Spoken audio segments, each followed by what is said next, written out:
All right, ladies and gentlemen, it's that time again. It's Champs Cup time. Apologies, not Champs just yet. It's Cup time.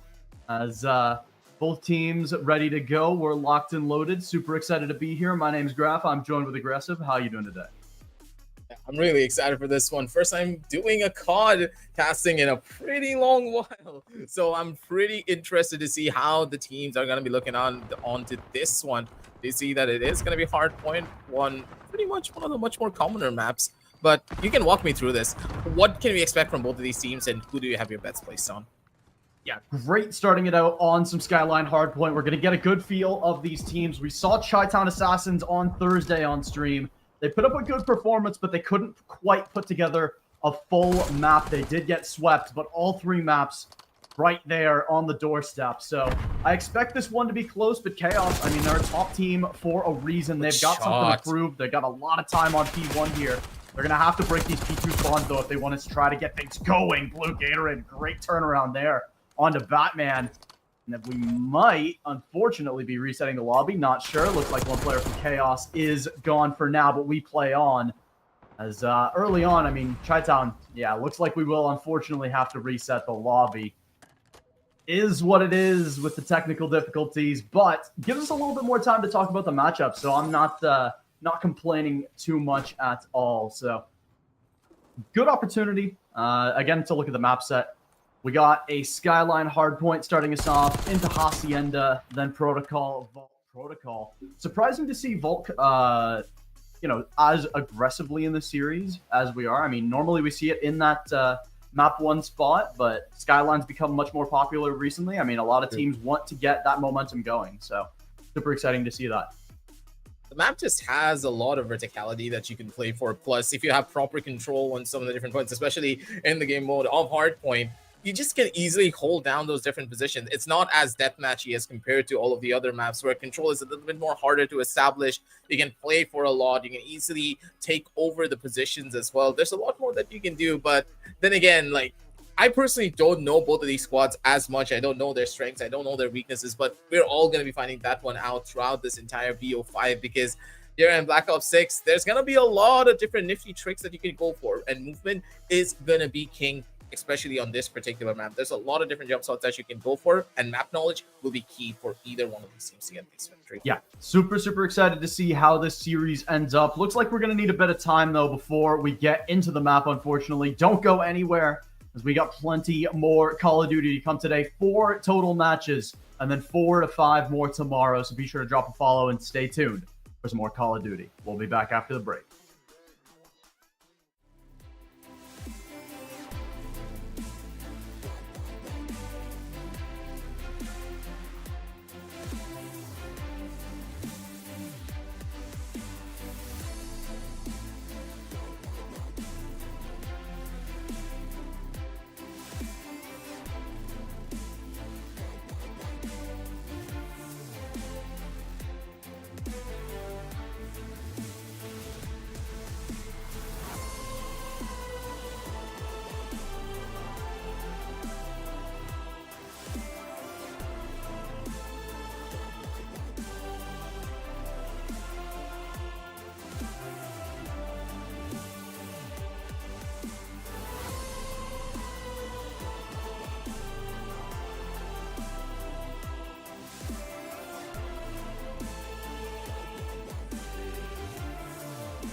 All right, ladies and gentlemen, apologies for the delay. We're getting right into it. Houston Spartans, Omit Brooklyn, winners round 2. Hardpoint on rewind. We got another rewind coming up after this, but P1 already about half ticked away and only 1 point on the board. Omit gonna take back the lead, even though not much of a lead so far. All about that P2 rotation here on rewind. That P2 can be so hard to get control over. So we already see Houston Spartans, number 5 on your minimap, trying to get some positioning near Burger. Can't quite do it.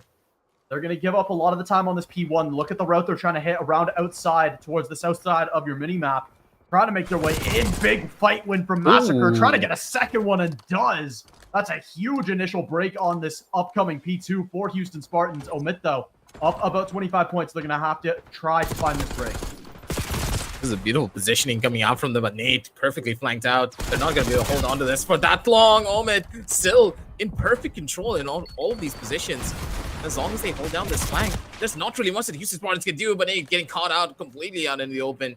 He's not going to be able to survive for long there. One more chance and an opportunity. Kosa tries to go in for the kill, but he's just not going to be able to do much here. They're holding on to the fort, and Omid, they're just in full control. This hardpoint is possibly gone here until the rotation comes through. Yeah, it's just a constant hit in from the Houston Spartans. It's an absolute bloodbath. 20 seconds left, and Omit, they're the team to come out on top of a lot of these fights. They're going to be the ones to get it. Houston Spartans, 15 seconds left. The rest of this scrap should go the way of Omit. How much can they keep control of this P3?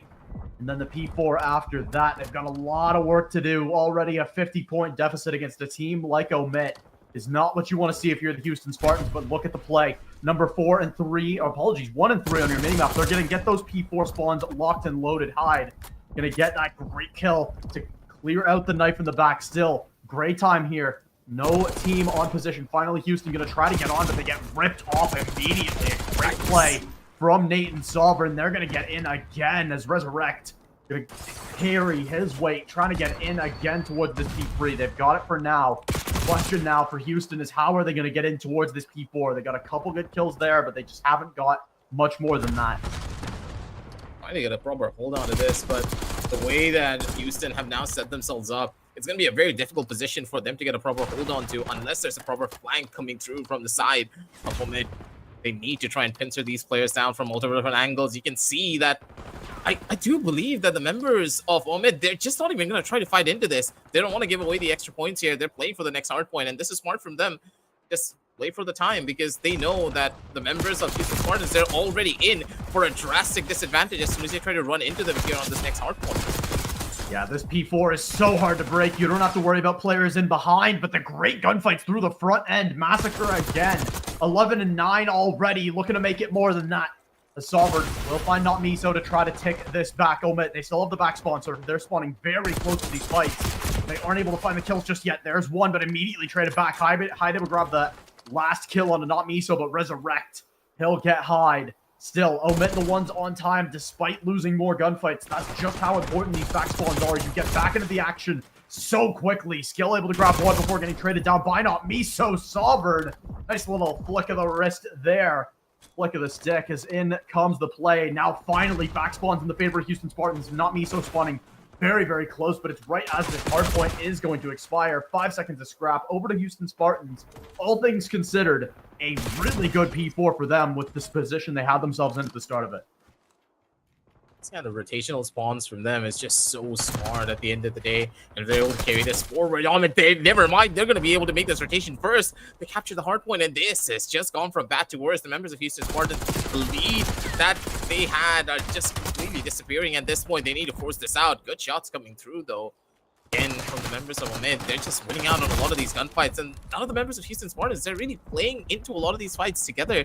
They're taking their individual duels and it's just not helping them out in the overall trades. Oh man, they're just way better in the individual 1v1s. Yeah, I mean, this is what we've come to expect from Omit. Sovereign, Top Truck will find a couple. I mean, finally, Houston Spartans are starting to get some kills on the board, but only 14 seconds left on this hill in a 70-point deficit. A little bit too much to handle. Sovereign up and into their faces. Finds a couple. There's number 3 on the life for him. Hyde on 3 as well. Yikes. Make it 4 before he drops. As Houston, I mean, they're on the outside looking in at the end of the first reset, up 80 points. Went down over to the listen-ins to see exactly what the players are going to be going in for. But, good lord, this is just tough to say the very least. All day. What happened, HUD? You want to switch for the rest of the series? Yeah. Down. Non Oh, S&D. Oh, shot and block. Whoops. there we go. I'm blocking it, doesn't matter. Alright, bet. Wow, he 4-bullied me. Yo. Lacoste just fried my shit. Okay. Yeah, put that down, bro. Bro, I didn't shoot him, dumbass. Shut the fuck up. Why am I sneezing? Bro, these motherfuckers are moving, bro. Nah, I swear. I'm the anti-crackness, bro. Hold on, Massacre. I mean, They're you just can too tell they're confident. having a good time with that listening. Oh, God. That's what we've come to expect from them. I mean, you're up 100 points. You can afford to get a little dicey with it. I mean, we even heard them say, you know what, you want to swap AR sub for the rest of the series? You know, they're feeling confident. I mean, we just got to hope it's not a little too confident as Houston Spartans are able to find a little bit of a break on this P2, but still very, very close as Omit. They're ready to find these trades. They just got to get it. Resurrect up close, though. Finds a good gunfight win. Looking for more, though. Needs to get a second, but no. Kosti able to find that one. He Strider didn't kill just for pull out a Resurrect. secondary for that.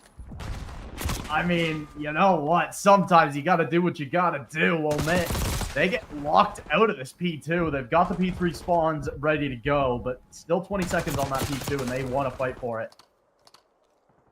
I do believe that they can even give this one up. It's not really going to hurt them as much. Never mind, no one's actually going to be able to take full control of this. It's going to be massive for them. The members of Houston, they still have to make this rotation over to the next point, but overall, they're pretty much at the biggest disadvantage. Already, the members of Amit, they're in full control. They have nothing to really worry about. 200 points could just be on the cards, and the members of Houston, they're just running around like headless chickens at this point. This is tough to watch. Yeah, Massacre and Kosti will combine for 3. They've got to find a break soon here. They can't afford to let more points bleed. And then the issue becomes you have to find a great break on the P4 after this. There's still a long mountain to climb, and this is not the point in the hill rotation that you want to be at. Down this many points. Skill, again, stands firm for 2. Lacoste will pick up something on the Sovereign. That'll flip the hill for a moment, but Omit, they're just more than ready for it. Kosti's going to grab both, though.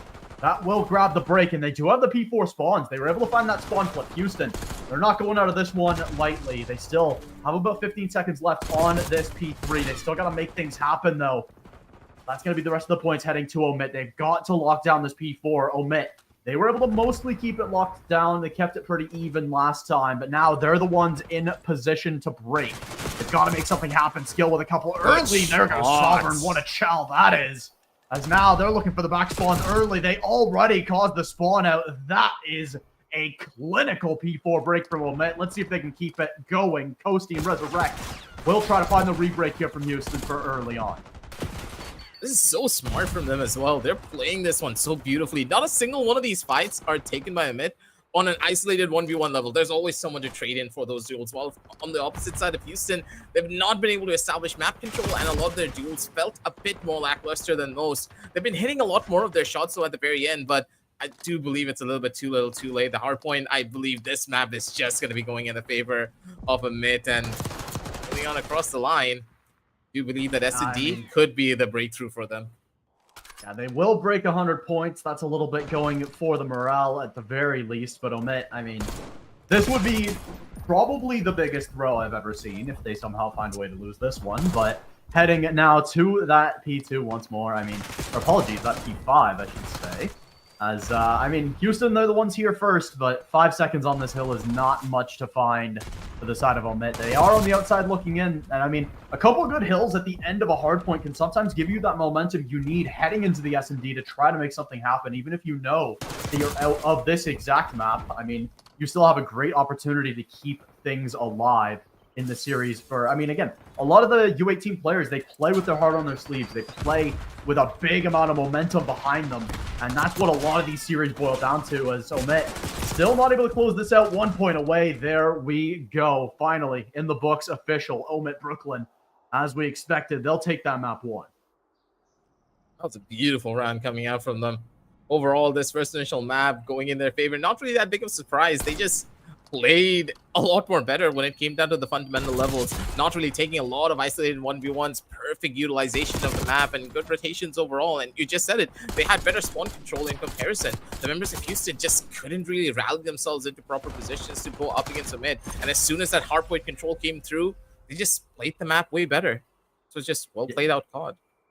Yeah, 100%. I think especially the two P4s that we saw were night and day differences. I mean, when Omid had that first rotation, when they were the first ones there, it was a locked-in fight the whole time. Houston had some points where they were in, had some points where they were, struggling to get that control. But, I mean, Omid on the break on that P4 was absurdly strong. I mean, that's one of the best P4 breaks I've seen on Rewind. I mean, we haven't seen a ton of Rewind just yet.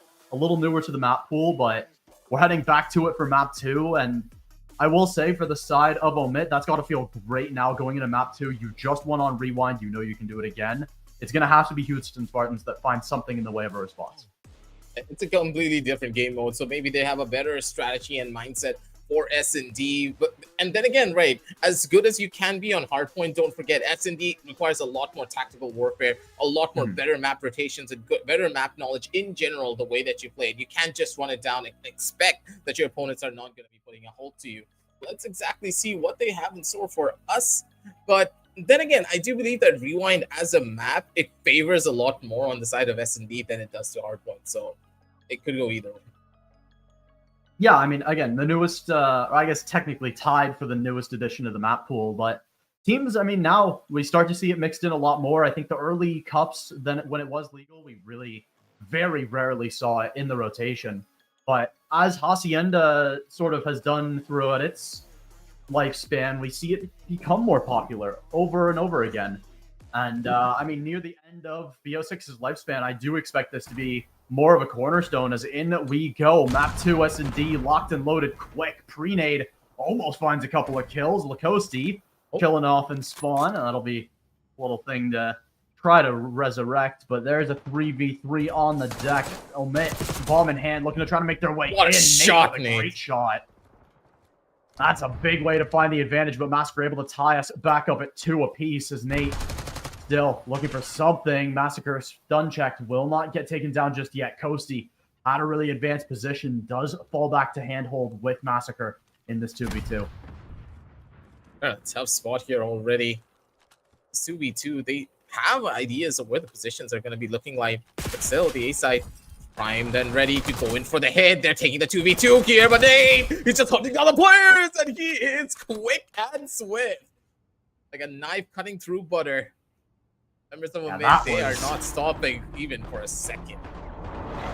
That is a big 2v2 to find, and I mean, it's just a little bit of a sloppy play from Houston, in my opinion. I mean, they would play together, but you just have one player swinging out in that position, no even potential of a trade.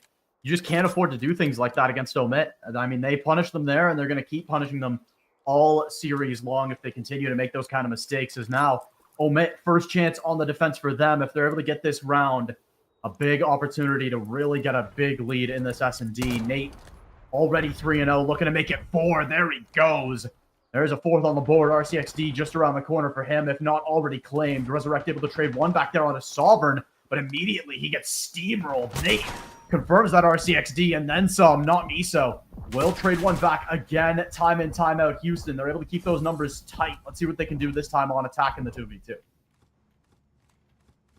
Even bigger for them. The members of Houston, they just need to hunker down properly. Really commit to a lot of these fights. Make sure they play this 2v2 properly. Play for those trades, because as soon as they try to get a little bit too overly aggressive, that's when you notice that Nate just swoops in and just cleans them up. He just needs information. And as long as the members of Houston don't really give away that information, this is going to be big for them. Nate hunting them down at this point of the game here. You can tell that Houston, they finally got the bomb planted. And now it's going to be the retake situation. Get into the proper positions. Don't allow them to get into any of those power points that would be very difficult for you to clear. I do believe that Hyde fully AFK, I believe. I don't know what Hyde's doing. I'm not going to lie. But let's go take a look at Nate. I mean, he's... Okay, Hyde is here. He's just holding spawns. I mean, honestly... Or I guess not holding spawns, just holding spots. And that's what they needed. He's right on in there. Spot's not Miso. Now that's the information gained for Nate to try to do something. Time's up. 1v2 finds the first one. Can he hit the regen? Looks like the answer is yes, but the time already expired. Nate will be able to get that 7 streak on the board. A couple kills still from that Hellstorm, but what a performance from him. Regardless, Houston Spartans, they'll take the round. I guess High was just doing something else or allowed Nate to just play the 1v2 by himself. I don't know. The members of Amit showing a bit of confidence here, but hopefully Hyde now fully back, locked in and loaded for the following roundups. The Houston Spartans getting this one round for them is going to be pretty big. Think about it. They're finally able to get that sigh of relief and be like, hey, boys, we're still inside of the game here. Not going to be giving up just yet, but early grenade here to maybe 7 try out and of get the a 8 catch. kills belong to Nate right now for Omit. I mean, The rest of this team has got to do something soon because he is It's struggling native friends. by himself out here. Skill, I'd say a acrobatic kill, we'll say. That one got awkward quick. Lacoste stuck back in spawn, and that one did not take long. Omit Brooklyn, they'll find the round, and they punch back so quickly and with a lot of force behind it. Skill with 3 is great to see. that was a perfectly utilized nade as well to give him the cover that he needs to jump up and immediately go in for those kills.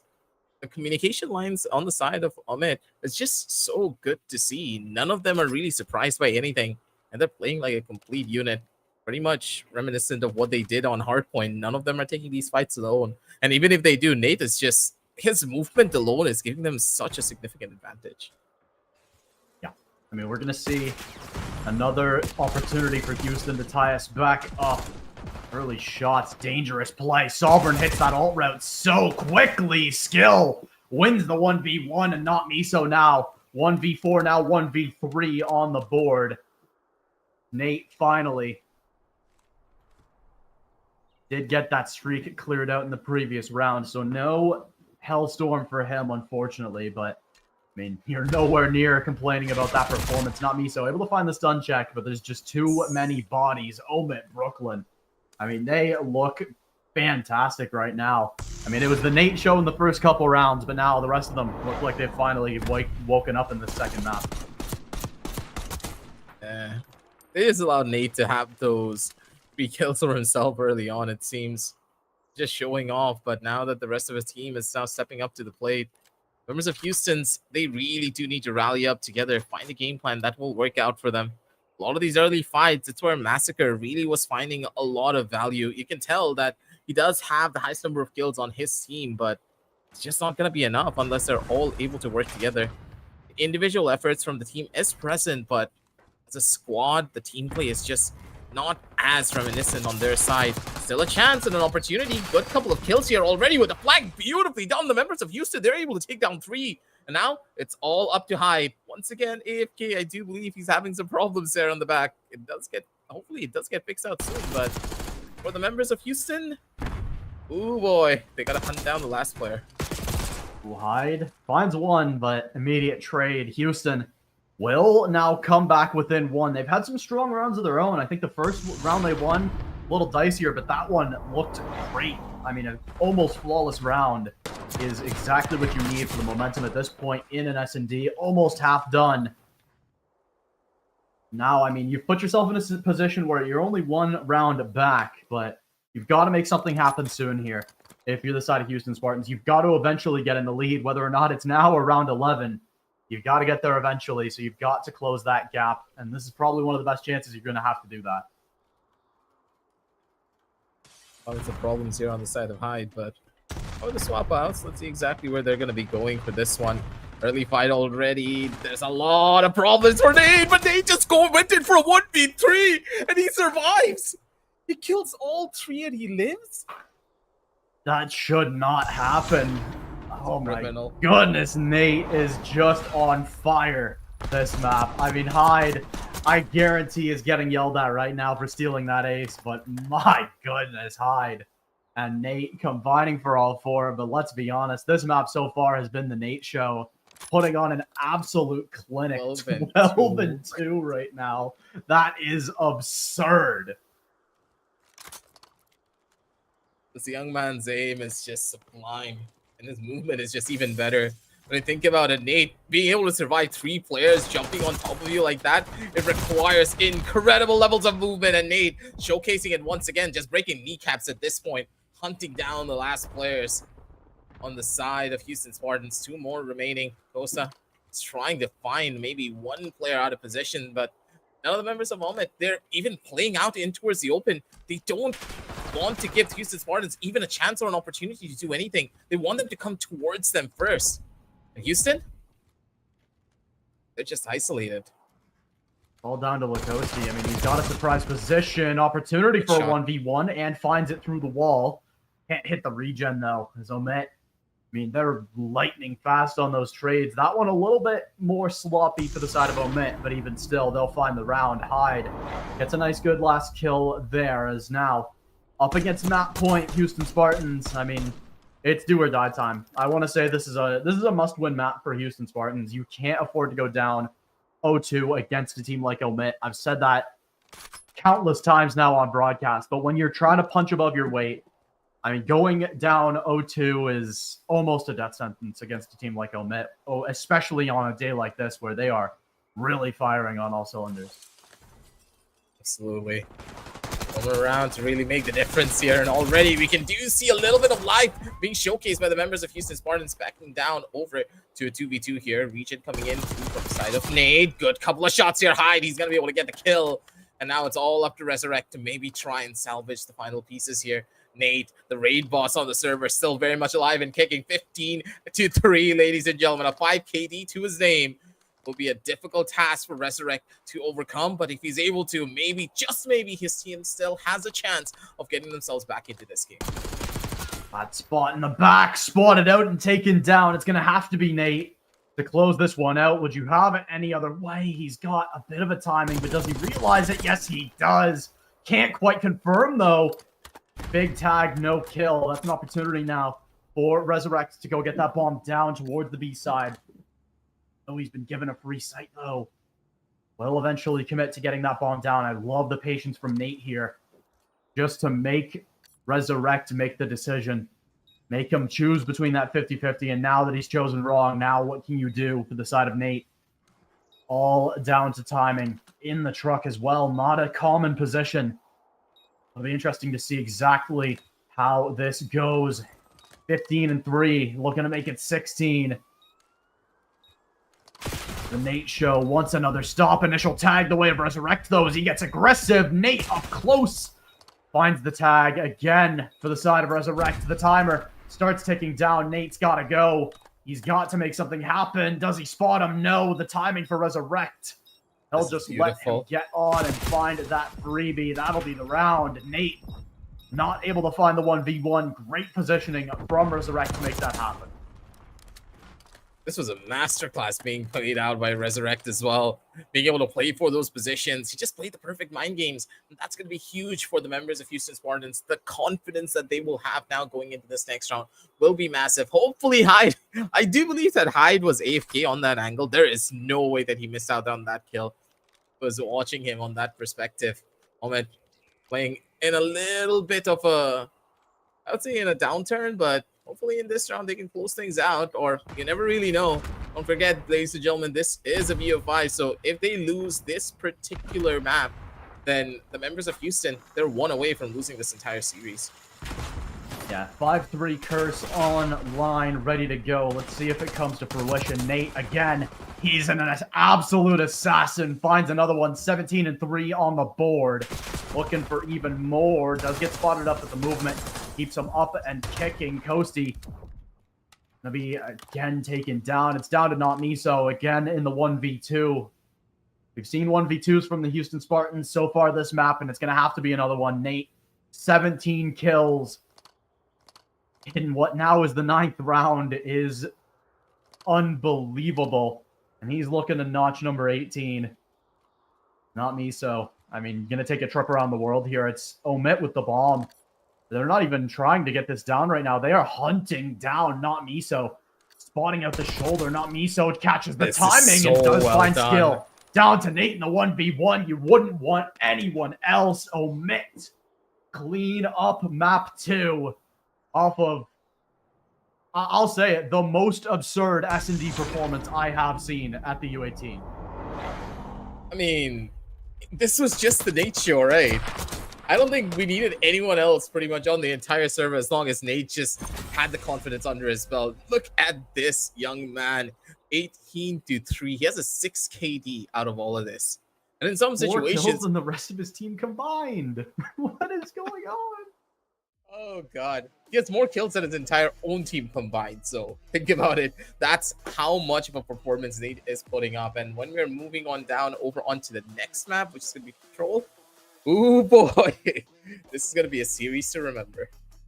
Yeah, I mean, heading into Control now, it's going to be Vault Control. I'm super surprised to not see this be Hacienda between these two teams. I think Hacienda's been the most popular Control option time in and time out. I mean, Vault is in that solid number 2. Protocol is on life support a little bit in the map rotation right now, at least for Control, but I mean, I'm pretty happy with that, and I think a lot of these teams are as well. So Vault Control, by no means enthrall. I don't think anyone's super happy about that for the side of Houston Spartans. I mean, it's one of the map mode combos that Omit have looked really, really strong on this season.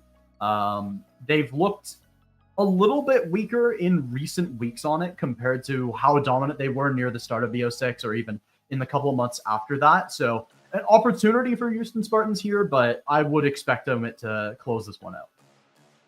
Yeah, looking at the overall performance from map number 1 and even onto map number 2, I don't believe they're ever going to be slowing down, even on the Control. I do believe that S&D could not be one of their stronger points. If this was another S&D mode, then of course they might have had a chance, members of Houston. You could tell that they're a lot more tactical in their overall approach and they like to play those mind games, but when it comes down to game modes like this, they may be in for a world of hurt.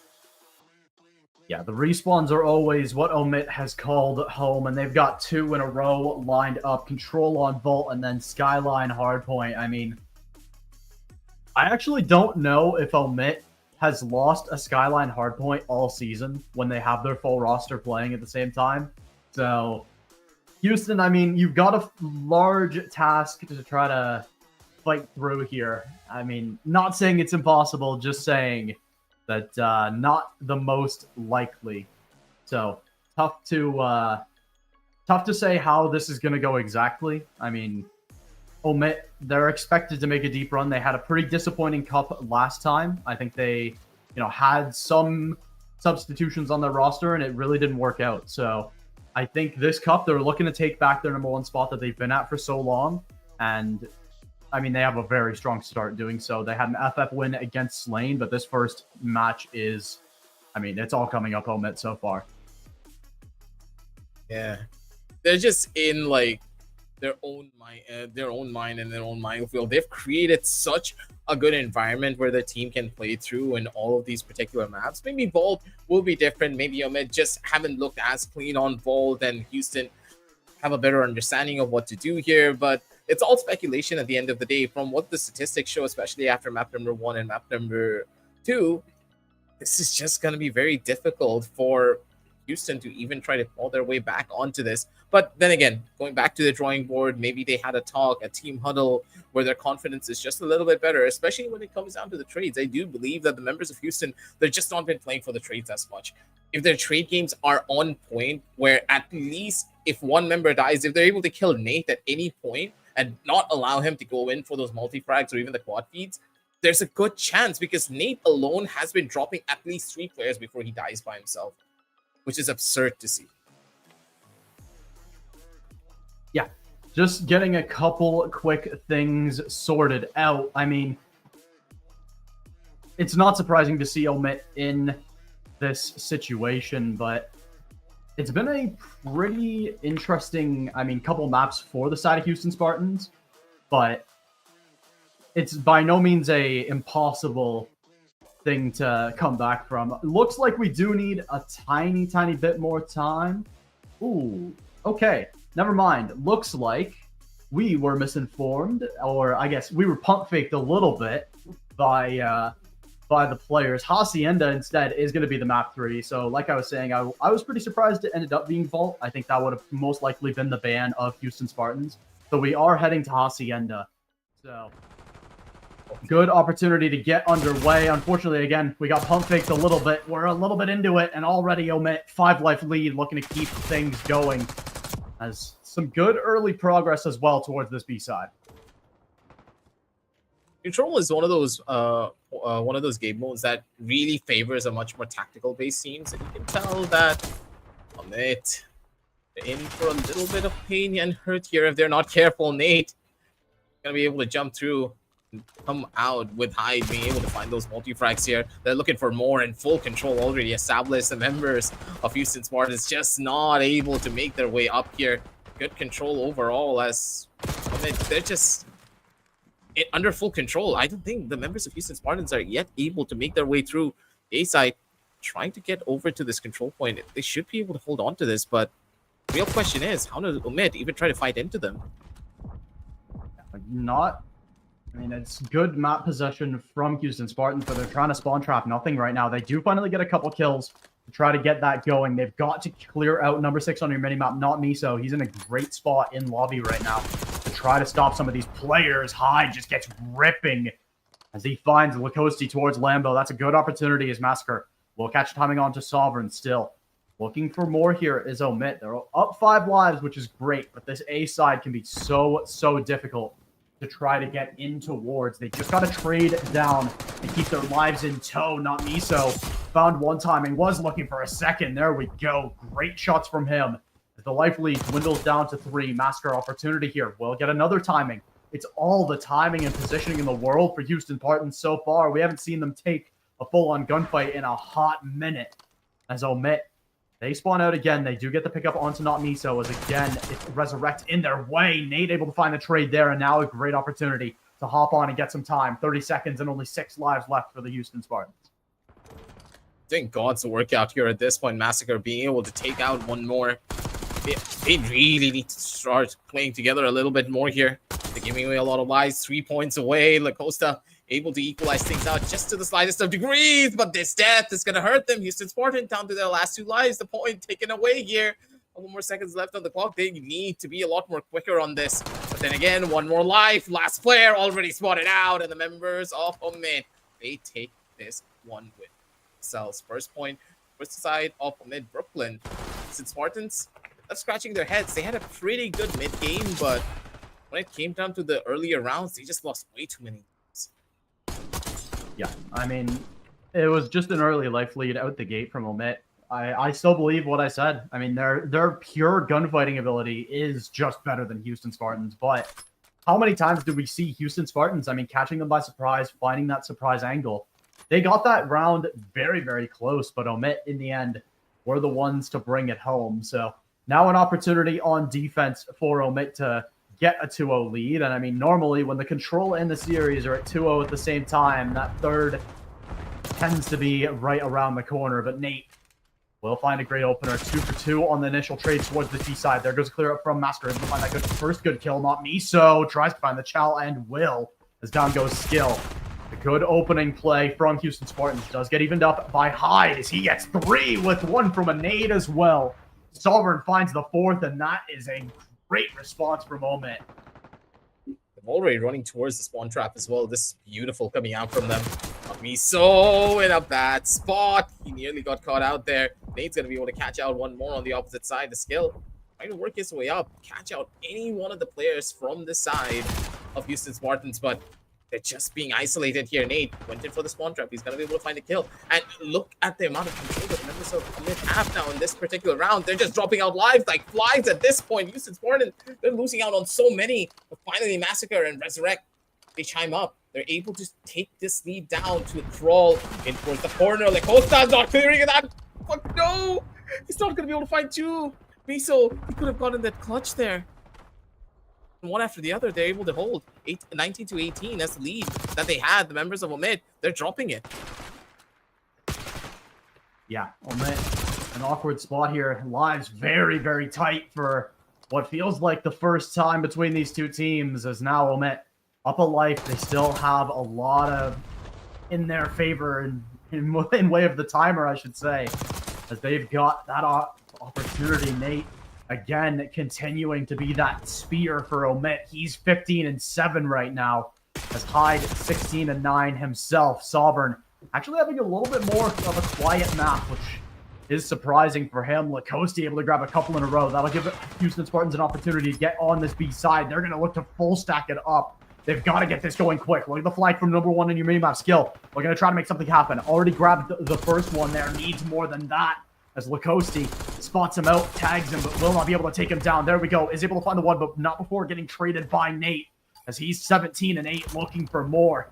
Freezing the timer for just another moment as they get cleared out again. Houston Spartans, they get just to on the doorstep, but they get absolutely flattened at the end as Omit. They'll find a 2-0 lead. This was a very close round coming through from the members of Houston Spartans. They finally cracked that map.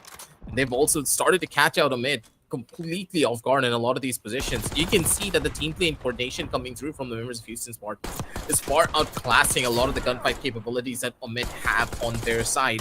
Now, Omid, what's the adaptation for this? They need to start playing together a little bit more. I understand, hey, you know that you have the better gunfights. You need to make these rounds a little bit cleaner, because if Houston Spartans are allowed to do this once again, making sure that that life lead that they have is that neck and neck, it all will come down to the control point, correct? And knowing Houston Spartans, they're just getting better and better with each and every round. You do not want to give this away. Yeah, I mean, you've got to find the response right here, right now if you're Houston Spartans, and that is not a great start. Not Miso will win his 1v1, but the other 3 go the other way. Not Miso looking to set up a spawn trap here, has an opportunity to do so, but again, there's just no one spawning right now for Omit for good reason. Hyde somehow, I think, out of the map, takes a little bit too long to get back in. Will, again, spawn him out, but not Miso. I mean, you've got to do something from this position. You can't just let them all hit towards this B side. He's going to find a flank and an opportunity, but this front-end players just get completely rinsed out, and not Miso gets the advantage in the fight, looks to confirm, but again, the movement of Hyde is very strong. Will eventually find that kill, but it's after the rest of his team is just getting completely farmed in their own spawn. Nate in position for the spawn trap, looking for more, and meanwhile, this B is already completely gone. I mean, it was gone 10 seconds beforehand just because of how far away the Houston Spartans were. What did I just watch there between Lacoste and Hyde? I don't know what that was, but even still, I mean, Omit, they're just putting the pedal to the metal. We usually see this in round 3s where they just say enough is enough, and Nate continuing to just send himself into orbit. 26-10 right now. Confidence on these players is what's just giving them this edge. You can tell that the members of Houston Spartans, they're trying to play a lot more tactically. They're trying to play it slower, but the members of Omit, they don't care. They're just going to doubly key their way in to their front lines and just outgun them in a lot of these fights. And even if they lose their lives, they just don't care because they have the control points in their favor and the lives still working out. 7-point lead for them as difference slowly being dwindled here, one after the other. Never mind the members of Houston, they're getting closer and closer to it. Down over to 16 now, 4 lives away from one another. The points to be organized for them. Sovereign though does get the shutdown, down to 11. The members of Houston Spartans, they need to be a little bit more careful going into it. Opportunity as Hyde has decided to just stay over in the villa. He's just relaxing. He's got an opportunity to catch it on Miso, and there he goes, just defending the spawn out. I mean, this is such an awkward position for the rest of the Houston Spartans. This spawn trap is so hard to break, as they just needed someone to finally go in there to get truly put in the blender. This is how they're going to bleed the lives to the side of Omit. Nate in position will find another, as he'll break 30 in 3 rounds of control. He's got over a third of his team's total kills.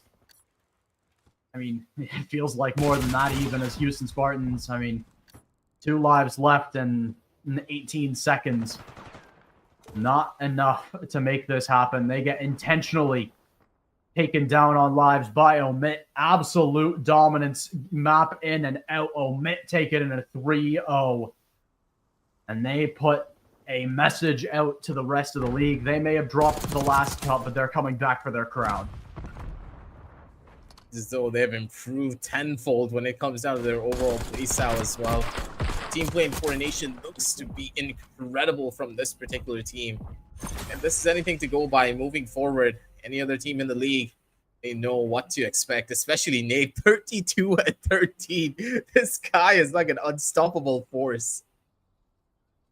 Yeah, that is truly absurd. Not quite as absurd as that S&D, but that is also just an unreal performance. I mean, omit, they had the day one they wanted. They're done for today. They get that nice, easy pass to Sunday. And, I mean, they get to sit back, relax, and do whatever they want. They didn't get that luxury in the last tournament. They got knocked down in the winners' finals. So they still got the last part of that mountain to climb. We're going to check back in on them tomorrow. But for now, we're going to take a look down at the losers bracket, some of those matches. We're coming up with Slain versus Tricksters, most likely after the break.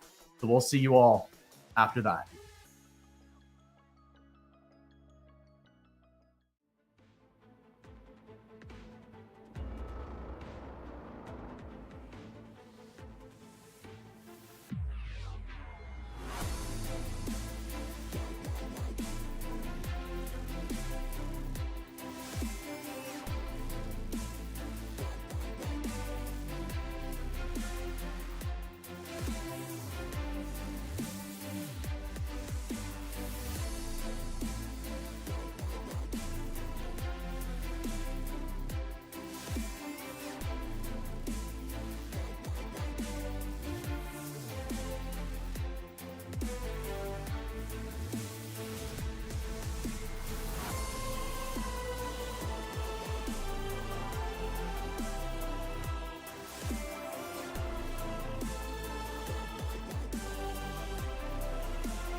All right, ladies and gentlemen, map 1 between Slain and Tricksters, locked and loaded. Both these teams ready to go.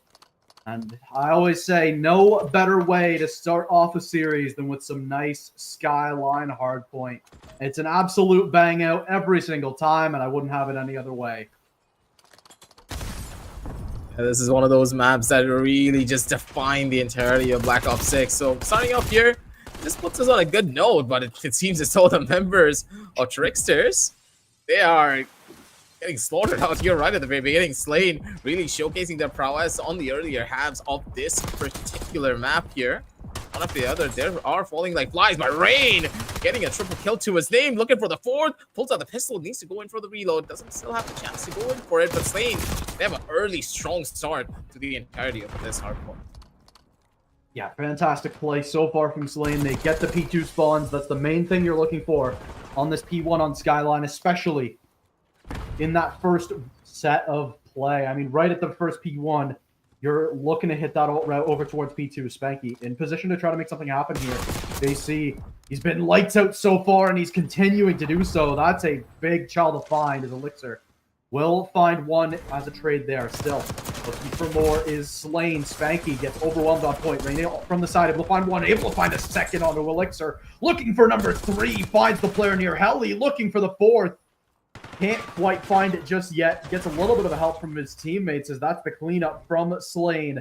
They get on time once again as they are cruising so far. JC gonna take down Rain with a nade there. Both of the top frags for Slain in position, and they're looking to do some damage. Elixir able to find one. Mortem able to find another one there, but still not enough as time will go the way of Tricksters for now. Slain, though, still knocking on the door. Only 15 seconds left on this hard point. One last hit opportunity here for Slain before they got to give up this scrap. 10 seconds left. One last play, and Eclipse able to put that to bed as Tricksters. They'll get denied the rest of the scrap, but it's only 4 seconds. They pull now within about 20 points. They're still within shooting distance of Slain right now. I think God's work out here pretty much right at the very beginning. Members of Trickster finally coming on back in towards this round here. But one after the other, they need to be careful of where they're heading into because Spanky does find 2 here immediately almost. They're going to be able to find the hold. One of the players, can't really see their name, but I do believe that was Rain. Yeah, but never mind then. Elixir, he's on the opposite side. He's going to be able to find out 2. Eclipse with another one after the other. The trades are going sublime on either side, and the members of Tricksters, they're able to hold down onto the point. They're not giving this one up for free, and I'm pretty sure that they're going to be able to stabilize here. At the end of the day, the members of Slain need to make their rotation over towards the next point soon enough, but the way that Tricksters have been playing, they're not going to be giving this one up anytime soon. Yeah, main thing is Slain. We're able to get the spawns for P4. They're getting the rest of the scrap, but they've got to be really careful. It's going to be the full force of Tricksters fighting forwards. It's Mortem able to find one there as the trade did come through for the side of Slain to keep it 3-all towards this P4. But initially, points going to go to Tricksters. Not enough. Oh, terrible timing to fall off the map as the rest of your team gets wiped off the face of the earth. There's now Slain. They've got a perfect setup for this P4. They're going to look to lock it in here. Especially with the spawn points now getting captured out as well. Just need to win a couple of these fights. The members of Trickster still need to reestablish map control again. Try to brute force their way on towards the point. The lead just slipping away one after the other. Morton's going to be able to find 2 at the bare minimum, but even then, Slain, they're still under full control. They have almost nothing to really worry about, but never mind. Trickster able to capitalize and take away anything that they could have hold on to. Good positions here over towards the side of bathroom. They need to brute force their way in, but one after the other, the members of Slain, they're still able to take the fight, but Tricksters, they're rising up to the challenge. Yeah, tough opportunity. Trickster's not able to find the full break on that P4. Still only a 25-point lead for Slain at the end of the first rotation of Hills. As it's going to be Slain. The first one's on to this P1. As let's head to a bit of a listen in here with Slain to see just how they're trying to figure out this P1, especially getting spawns for this upcoming P2. There's one closet. Closet rain. Then one's close to me. Good job, me. Is it? Top me. I'm dead. Top weak and top P2's weak, P2's top weak. And there's one bottom bed. Bottom bed. Yep. One. One top T, and one top bed. I'm dead. Nice. I'm dead. Nice. Push through. Hey, Nice. Good hey, kills. 3-3. Good kills. One you. Watching top. Let's get you. I got cage. Nice. Good kills. Don't pull us on this shit. There's JC JC top and one ult. One ult side. Watch out. I've been done. Watch out. I spawned out. I spawned out. Inner dead. Everyone coming from kitchen, I think. Mike Brown, absolute JC. One top We need right. paralyzed here. We need paralyzed here, Lizard. Yeah, I just want catch. I'm bottom with you. Come on. Yeah, good communication for Tricksters. That's the reason they've been able to tie this one up. They've got the P2. but they're under siege. A big opportunity. Volk continues to keep that break going, and now Tricksters, they're going to have to find a break on this P2 and soon, or this lead could start to get monumental. JC able to find one there onto Elixir, stays up as well. Untreated kills are going to be the double here for Tricksters. They've got to get more equipped to deal with these trades. Eclipse will able to find one towards the back end before getting traded down, but it just feels What a like shot. it's a little bit more sloppy from Tricksters. They try to find their way in, but it's Rain finding two before getting taken down by his teammate. He's spawning out back, though, so he's right there to get back into the action still. Play on the side. Eclipse able to find another one there. Still looking for more as Rome is in position. He'll get taken down by JC. Still an opportunity to try to clean this up from Slain. It's been a little sloppy from them so far this map. They have an opportunity in this P3 to really get a big lead. P3 is going to be pretty important for them moving forward here, but they're still just not going to be able to break through. Look at the positions that Slain have already taken on this point. This is going to be so difficult to break unless they get the opening kills. That was perfect. Mortem's going to be able to find two. He gets away with daylight robbery almost, but the trades are just going in the favor of Slain one after the other. They need to wait for respawns, and they're going to be able to do so.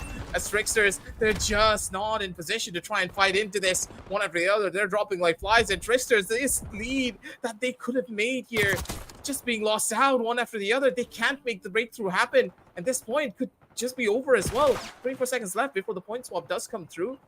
Finally, the members of Trickster, they're going to be able to find out a couple here, play for the scraps at the end of the day, but it's a little bit too little too late, I do believe.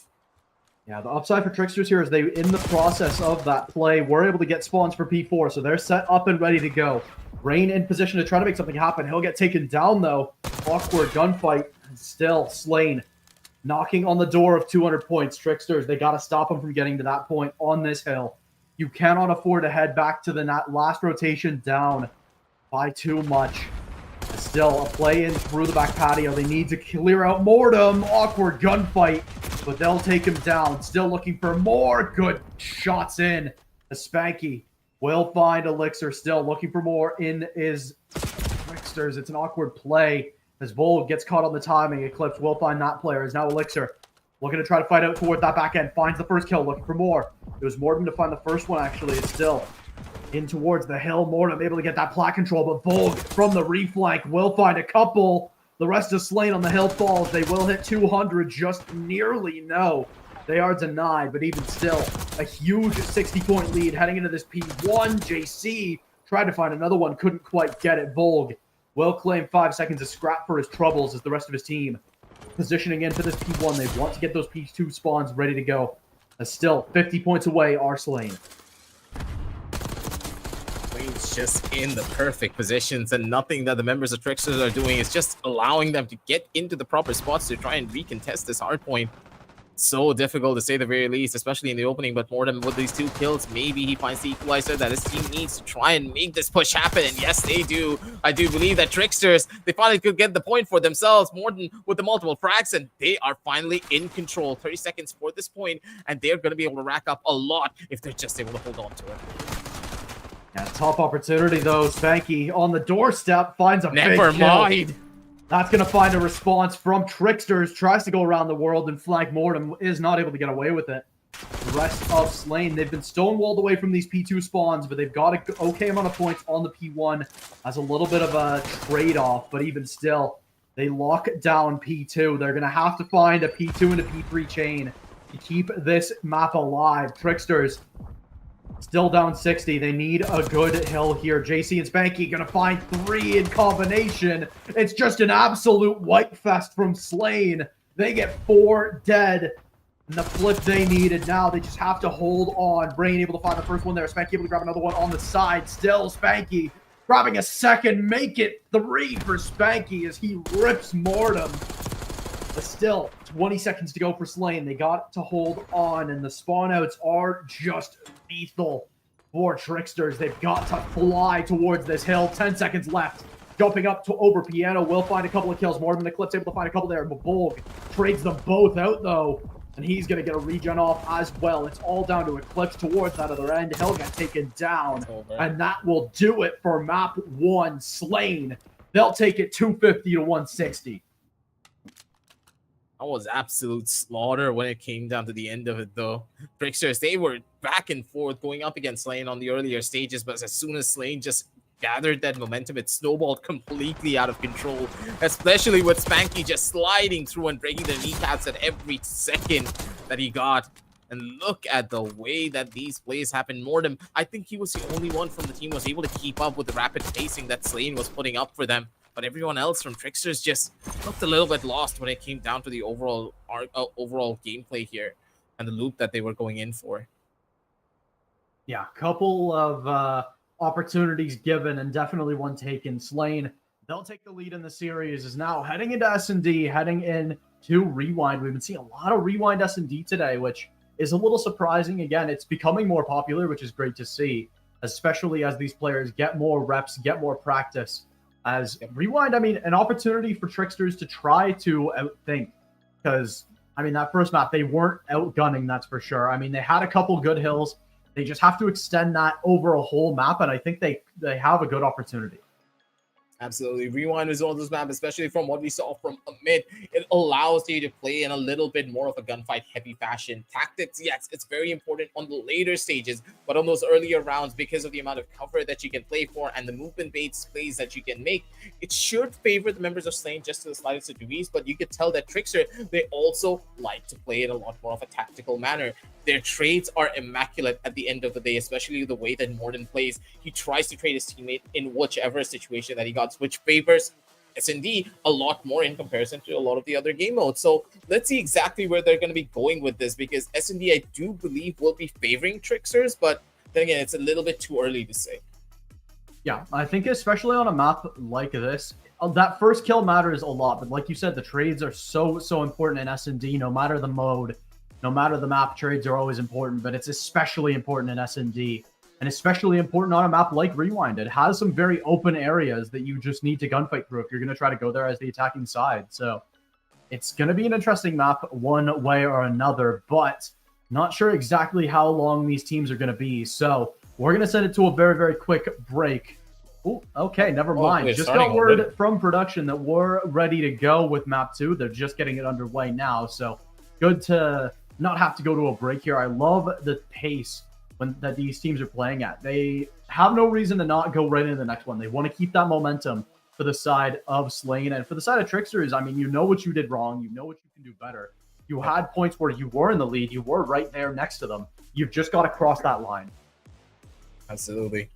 Just have to play this one as smart as you possibly can. The smarter that you play, especially up against Slain, who, as a team, I could tell that they're just well-rounded. It's not like completely out of the ordinary like what we saw from mid, when their gunplay is just far outclassing anything that the opposite team could go up against. Here is just a lot more tame. They're playing together as a team, but it's nothing really unbreakable. It's not an iron wall that you have to bash your head against multiple times to even try and find a significant advantage. It's just about playing basic COD just a little bit better than your opposition. Playing for the positions here already, you can tell that the members of Tricksters, they know what to expect and they know the angles that they want to take. Map control is key, and they're already establishing it pretty quickly, especially with this exterior control coming through from JC. Yeah, they've got a lot of control outside, but that bomb plant does go down, so the map control has to convert into kills eventually. JC able to grab that one trade after Mordem finds Spanky. Even still, an opportunity to try to make something happen. Mordem able to find another one before getting traded down. Volg able to grab 2 for himself. As now down to the 1v2 as it's down to Rome. All left to do, and that bomb down. Time is very low right now for Slain, though. They've got to get on this soon, and they've got to find the kills. Rome able to find that kill onto Volg still. JC's got to hunt him down. Can't find the kill. And Tricksters, they'll find the first round here in S&D. Was a big one there, Tricksters being able to push around those corners, and especially this is what I was saying, right? When it came down to map control, the members of Tricksters, they knew how to establish it quickly, especially in those earlier stages. They were not afraid to take these fights, and you could tell that they are in their element. And being in a situation like this is where the members of Tricksters will really start to thrive.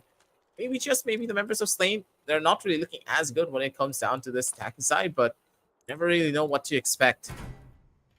Now, these earlier starts here, Trickster, They're looking to be in proper control, and never mind, JC already taking out the first target here.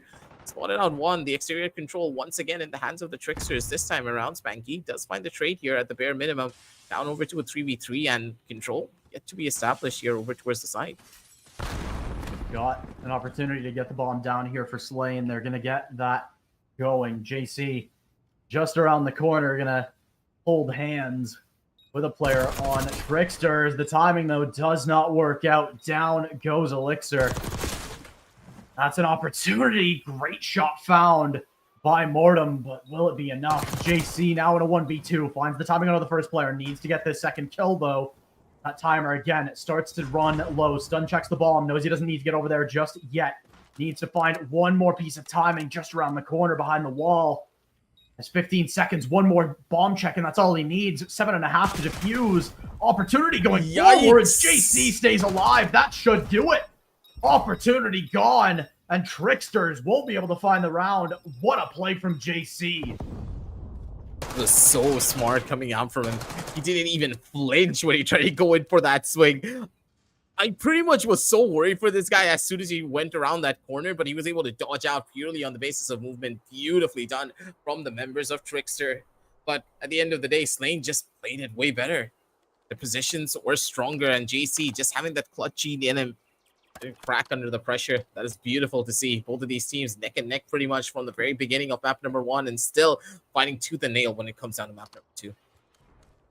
Now, awkward situation for the rest of Slain as they did get more or less destroyed in the previous round. Outside of JC and Volg are the two members standing firm for now.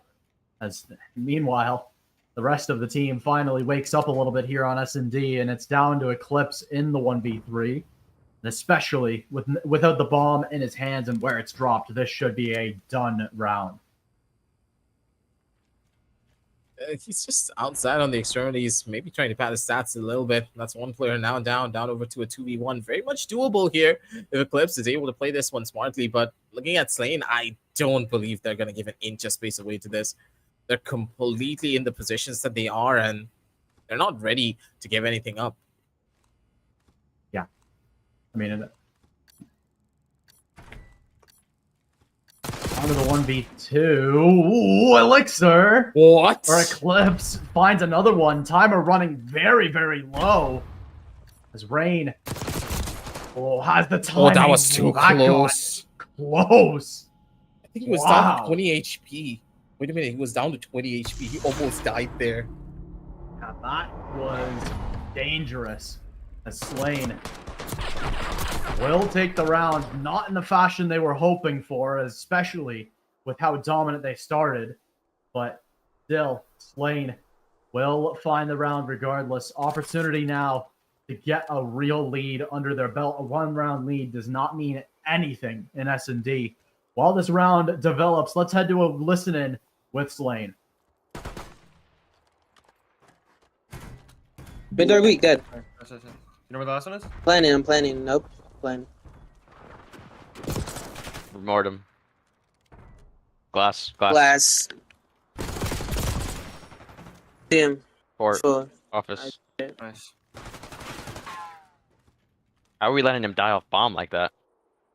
Nah, I thought That was a shitty plan. No, that was a shitty plan by me. I'm not gonna lie. That was just his headset died. His headset died.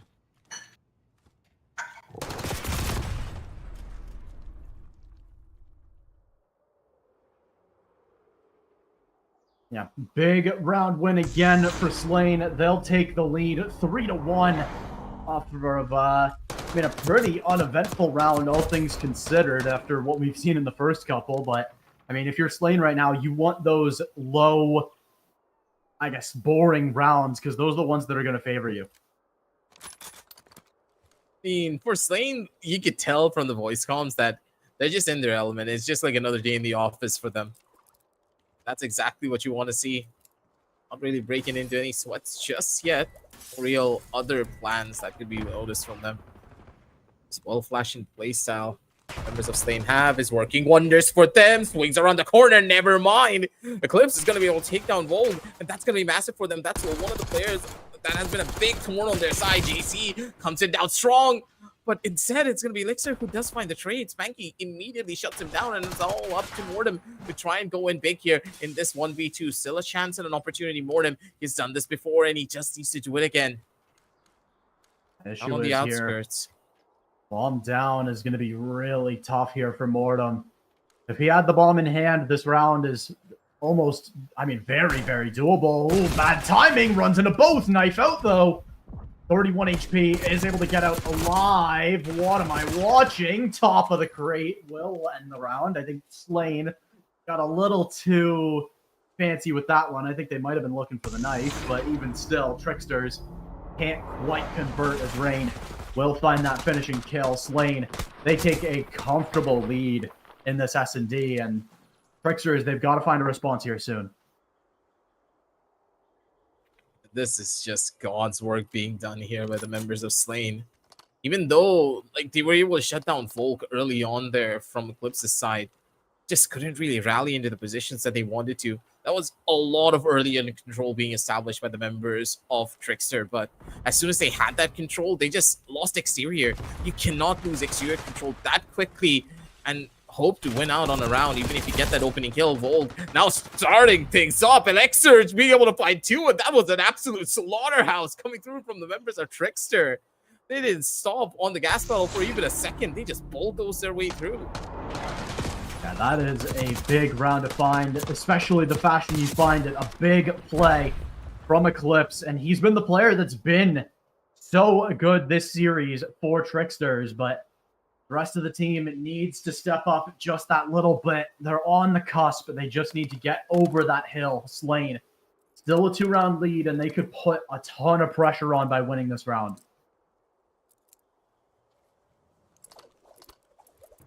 Exactly see where they're going to be going on with this one. Mortem. Towards the outside, again, a lot more of a tactical approach. They're not really rushing out as much, but in towards the back, they have to be careful. That's going to be Rain who gets the first kill. Bolt chimes in with another one. And that's down over to a 4v2. Never mind, Mortem being sneaky as per usual. Wrapping around the exterior, knows one of the players' positions, but the slide coming in from Spanky. Beautifully done. Catches him completely off guard, and it's now up to Mortem again. He's able to find the kill, take it down over to a 1v2, so he's a chance to get this clutch for his team. We've seen Mortem in these positions before. It's gotten close, but he hasn't quite pulled one off just yet. Now an opportunity, and one that almost needs to come through. Again, 5-2 against a team like Slain is not something you want to see if you're a Tricksters fan, especially when it means that you're going down 0-2 in the series. If this map doesn't go your way, they will be given the bomb for free. Not sure if Slain knew exactly where it was dropped, heading in towards this A side. And they're just waiting for that notification that the bombs have been planted, and they're going to fly. In they go. They catch the timing, and that is just pure game sense from Slain. That's what they needed, and that's what they found. 5-2 in the lead now. They got map point on their side. Beautifully done from them as well. One jumping across, just baiting out the shots. Let's just say that Trickster went in for a fake plant there. Slain, they just sent one person flying while the other came out slowly, clearing out all the other positions. This was beautifully played out 2v1 by the members of Slain. Tricksters, they're left scratching their heads. One more round to separate both of these teams from a defeat here. Slain being able to go 2-0 up in this BO5 series. It's going to be a massive headache for the members of Trickster moving on to the next following map. One round to still guaranteed show what you've got for Tricksters here. Down to the 3v3. Slain looking to try to make their way in to get a bomb plant down. Great shot from Mortem, and a team kill at a bad time. Will now leave Rain after that kill into 1v2. Elixir and Mortem, the last two up. And they will find the kill. The team kill, not what you want to see for the side of Slain. As Tricksters, they've got that 9... Apologies, I almost said 9-3 curse on their side. I'm back to Valorant head. 5-3 curse on their side, ready to go. And they only need 3 rounds in a row to send us to a map 3 tied up at 1.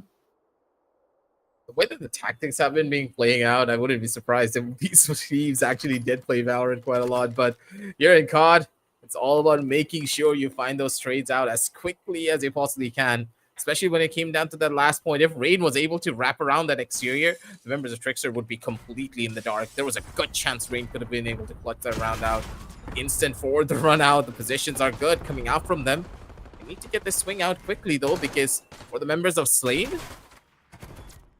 they're already in full isolated control. The shots are perfect, though, coming in from the opposite side. But Vol gets his kneecaps completely taken out. Mortem being that final raid boss that they need to kill on the side of Trickster. And one after the other, the members of Slain, they're dropping like flies. The chance of a comeback is present, and the curse that you were talking about, the 5-2, is very much a possibility. Has a good spot. The timing is not his, though. Teammate needs to find these kills, but Mortem finds the timing, and Tricksters now only one round back. We see double-digit round numbers, and that's when you know that it's time to do or die. One attack round, one defense round left for sure for both of these sides. Slain a chance to end it early. But Tricksters, they are right on the doorstep. They've got a great chance to make something happen here. They go big from the side of Slain. They've taking a little bit more of a laid-back approach in a lot of these rounds, not really showcasing the confidence that they generally do have when they go in for these earlier duels, but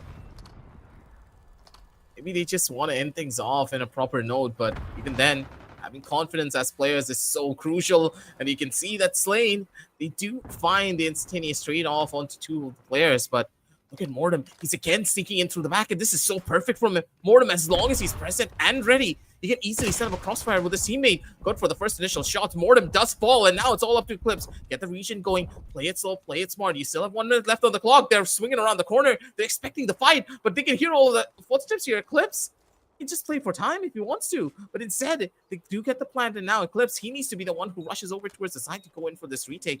This has gone from bad to worse, and Tricksters, they're a dead sword. Spotted as well. Spotting out the position and finding the shots. Slain. They'll put the icing on the cake. They'll take the series lead 2-0. And they're going to head into control with a comfortable cushion. What a close affair. I mean, I didn't expect it to be as close as it was, especially after that first map. The Tricksters, they came to play and they almost felled Slain on that second map. A tough loss. I mean, you look at the scoreboard, the kills are so close across the board, but some of those rounds just not enough. As now heading into vault control, I mean, it's by no means an impossible situation for Tricksters. I know I said this in the last series, but especially after a strong performance like that, I mean, obviously you still lost and you were hoping for better, but you put together a solid 4 rounds, and you need just a bit more to get a map under your belt. We're just gonna have to wait and see where this is gonna go, because overall, the way that the members of Slain play, they love to take fights, and they are so active when it comes down to their duels. They're not afraid to take those 2v1s on any of those situations, and even when it comes down to a 1v1, the way that they play, it's very smart. But from what we saw, when it comes down to control, it's all about making sure you catch those spawns out as quickly as you possibly can. Getting those spawn traps set up, bleeding out those lives as quickly as you possibly can is a little bit more on the favor of the opposition. Tricksters, they like to play for that map control, especially Mortem being that sneaky player who's just always in towards the back of the enemies. He's constantly catching them off guard. He has the aim and he has the brain to make things work, and I do believe that control should be their game mode, especially on vault. Yeah, I think control, they have an opportunity. I think they're not super happy about it being on vault, but I mean, the upside of it being 2 vaults back-to-back, if you get the first respawn on vault, I mean, even though it is heading into hardpoint, it's not control. It's still a lot of the same opportunities, a lot of the same momentum, a lot of the same angles that you have heading into a map 4 on hardpoint. If we do get to that point, I mean, that's a good piece for Tricksters to have in the back of their mind. I think they just need to look towards staying strong mentally right now, because when you get down 0-2 against especially a team like Slain, you start to get into your head a little bit. You start to think twice when you should only be thinking once. So an opportunity to get something on the board here for Tricksters is, I mean, this is their tournament life on the line. We're in the losers bracket. And they've got to convert here or their tournament is over. Absolutely. The knowing Slain, they're not ready yet to give anything up just yet. You can see the forward positions being given away. Spanky and Mortem, they go in for the instantaneous trades, and the game just remains to be in the favor of no one, because the way that Tricksters have been playing, and also the members of Slain, they're always ready for these trades. Look at the simultaneous trade-ups coming through. None of them are able to get these kills for free, and multi-frags are such a difficulty. JC, though, still able to find the frag, but Mortem instantly answers back. These are the type of players that we're dealing with. But Eclipse and Mortem, they find the angles and they're able to isolate it. Eclipse with a double. And finally, we do see a decently significant lead coming through, especially with the control point being captured out by the members of Trickster. Yeah, they do get that first tick through, looking for more, as they will get that second easily. Third should be coming through. Rain, the only one that has any ability to say no to it, and he gets absolutely lit up as Elixir and Mortem will clean up the hill. Up 5 lives heading into B, and they already have some great positionings. They need to get control up to Art soon if they want to get all the way there, though, as they're looking on this first tick. Mortem gets a great angle looking for more. It's Eclipse finding them both. This looks like a completely different Tricksters team as they've been shot out of a cannon here in map 3. And on to the B we go once again. First tick on the board. Already 4 ticks on the round is more than you would even expect in this situation, but they're up 6 lives and they're going to look to convert. Spanky will find that first one there. They need to clear out this player top Art, and they haven't been able to do so just yet. Mortem in through bottom Art will get taken down by Bolg. So that's a big piece of positioning now in the favor of Slain. They just need to find the kills on the hill. Quick swap over to the AR will not be necessary as Rain picks up that one still. Already 2 ticks found for the side of Tricksters, and they're up 5 lives right now, looking to make it more, make it 6, and onto the hill they go. They want to win on ticks here. They want to get 6 on the board as they continue to fly. As a huge opportunity presents itself. Rain in position, only a 4-life lead is Slain, pulling their way back into this. Volg trying to hit a route. Elixir just waiting for him. Will find that kill still on the outside looking at his Tricksters, but they've got the lives to back it. Situation is not going to be looking that good for them overall here. You can see that Rain trying to hold down from a different angle. These positions are just so difficult to break into. The members of Slain whittling down the lead that the members of Trickster had down over to a crawl. They need a reset. They need something to play for. Look at the 2v1s already being taken on the top side here. Spanky's going to be able to find a big one here. Eclipse over towards the corner. Trade needs to be immaculate here, but instead it's going to be Eclipse who finds 2. This is going down to the wire. The shots need to connect here. Rain's not going to be able to get the kill, and this is going to be a little bit messy. They need to find these frags with only 2 lives left. They can't risk this. Swings around the corner. It's all up to Volg to try and survive and go in for the frags here. 4 more players all surrounding him, and there is no way that he will survive. Tricksters, they get this round for themselves. A little bit dicey, but at the end, they were able to find it all. A huge offensive round win from Tricksters. They set the tempo in a big way. That offense side so difficult on Bolt. They make it look not quite easy, but they make it look doable, which is saying something by itself. So Tricksters, they get the round win. Now, they're going to force Slain at some point in this map to do the same. They have to win on offense at some point, especially with 5 ticks on the board. It's almost certain that in around 5, they're going to have that tick advantage. They're going to have that side select.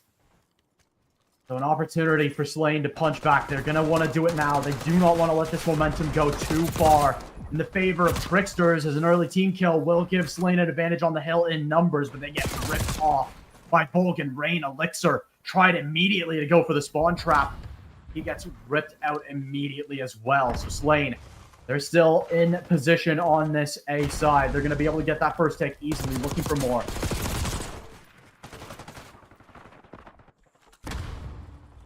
God's work out here already. Both teams are neck and neck once again. Starting off on these earlier rounds, you can tell that the members of Tricksters, they are looking to be in a little bit more on the cleaner side, but Spanky tries to go around the corner. He's not going to be able to find out much, though. Gets instantly traded out, though, on the back foot of this. Rain still holding down strong. JC with another big frag off his own, and the members of Slain, they're able to equalize things out. Back in towards the lead, just a 1 life lead, but at the end of the day, Morton just swings out and slides in out of the corner. He's able to find those multi-frags that they need, but they need more here to make this one work. The members of Slain, they have full control almost onto the last tick here for this first control point.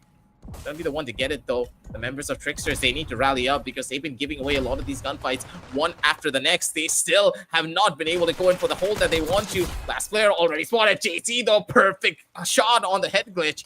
He's still able to live, and he's going to be going in for an instant rotation. Live lead, not really in their favor, but look at the amount of control that the members of Slain are able to establish. As long as they're able to whittle down the clock, that's all that they need to do.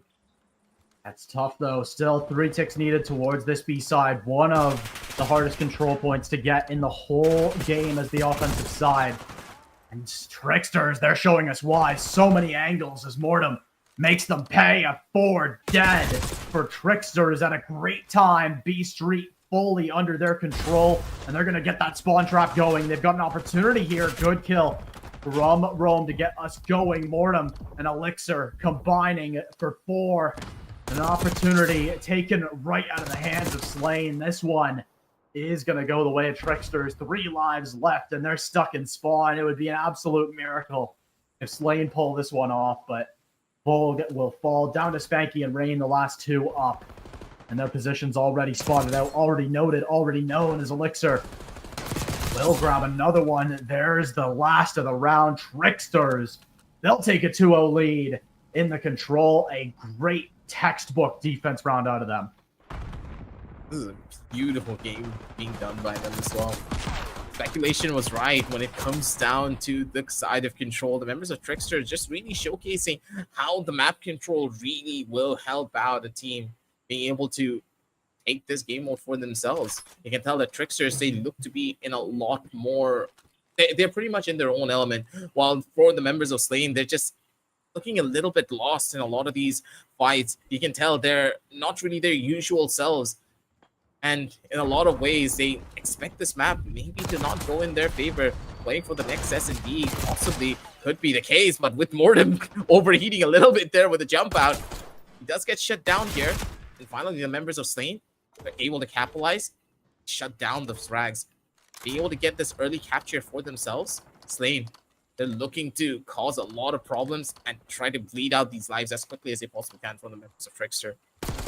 Yeah, this round is looking much better for the side of Slain compared to their first attempt at defense. I mean, you expect the life lead to be in favor of the defending side for most of Vault, honestly, and most control maps, but especially early on. I mean, a good response there with 3 dead, 4 dead for Tricksters. They're going to get in towards this A side just a little bit. Look, number 44 on your minimap, Mortem.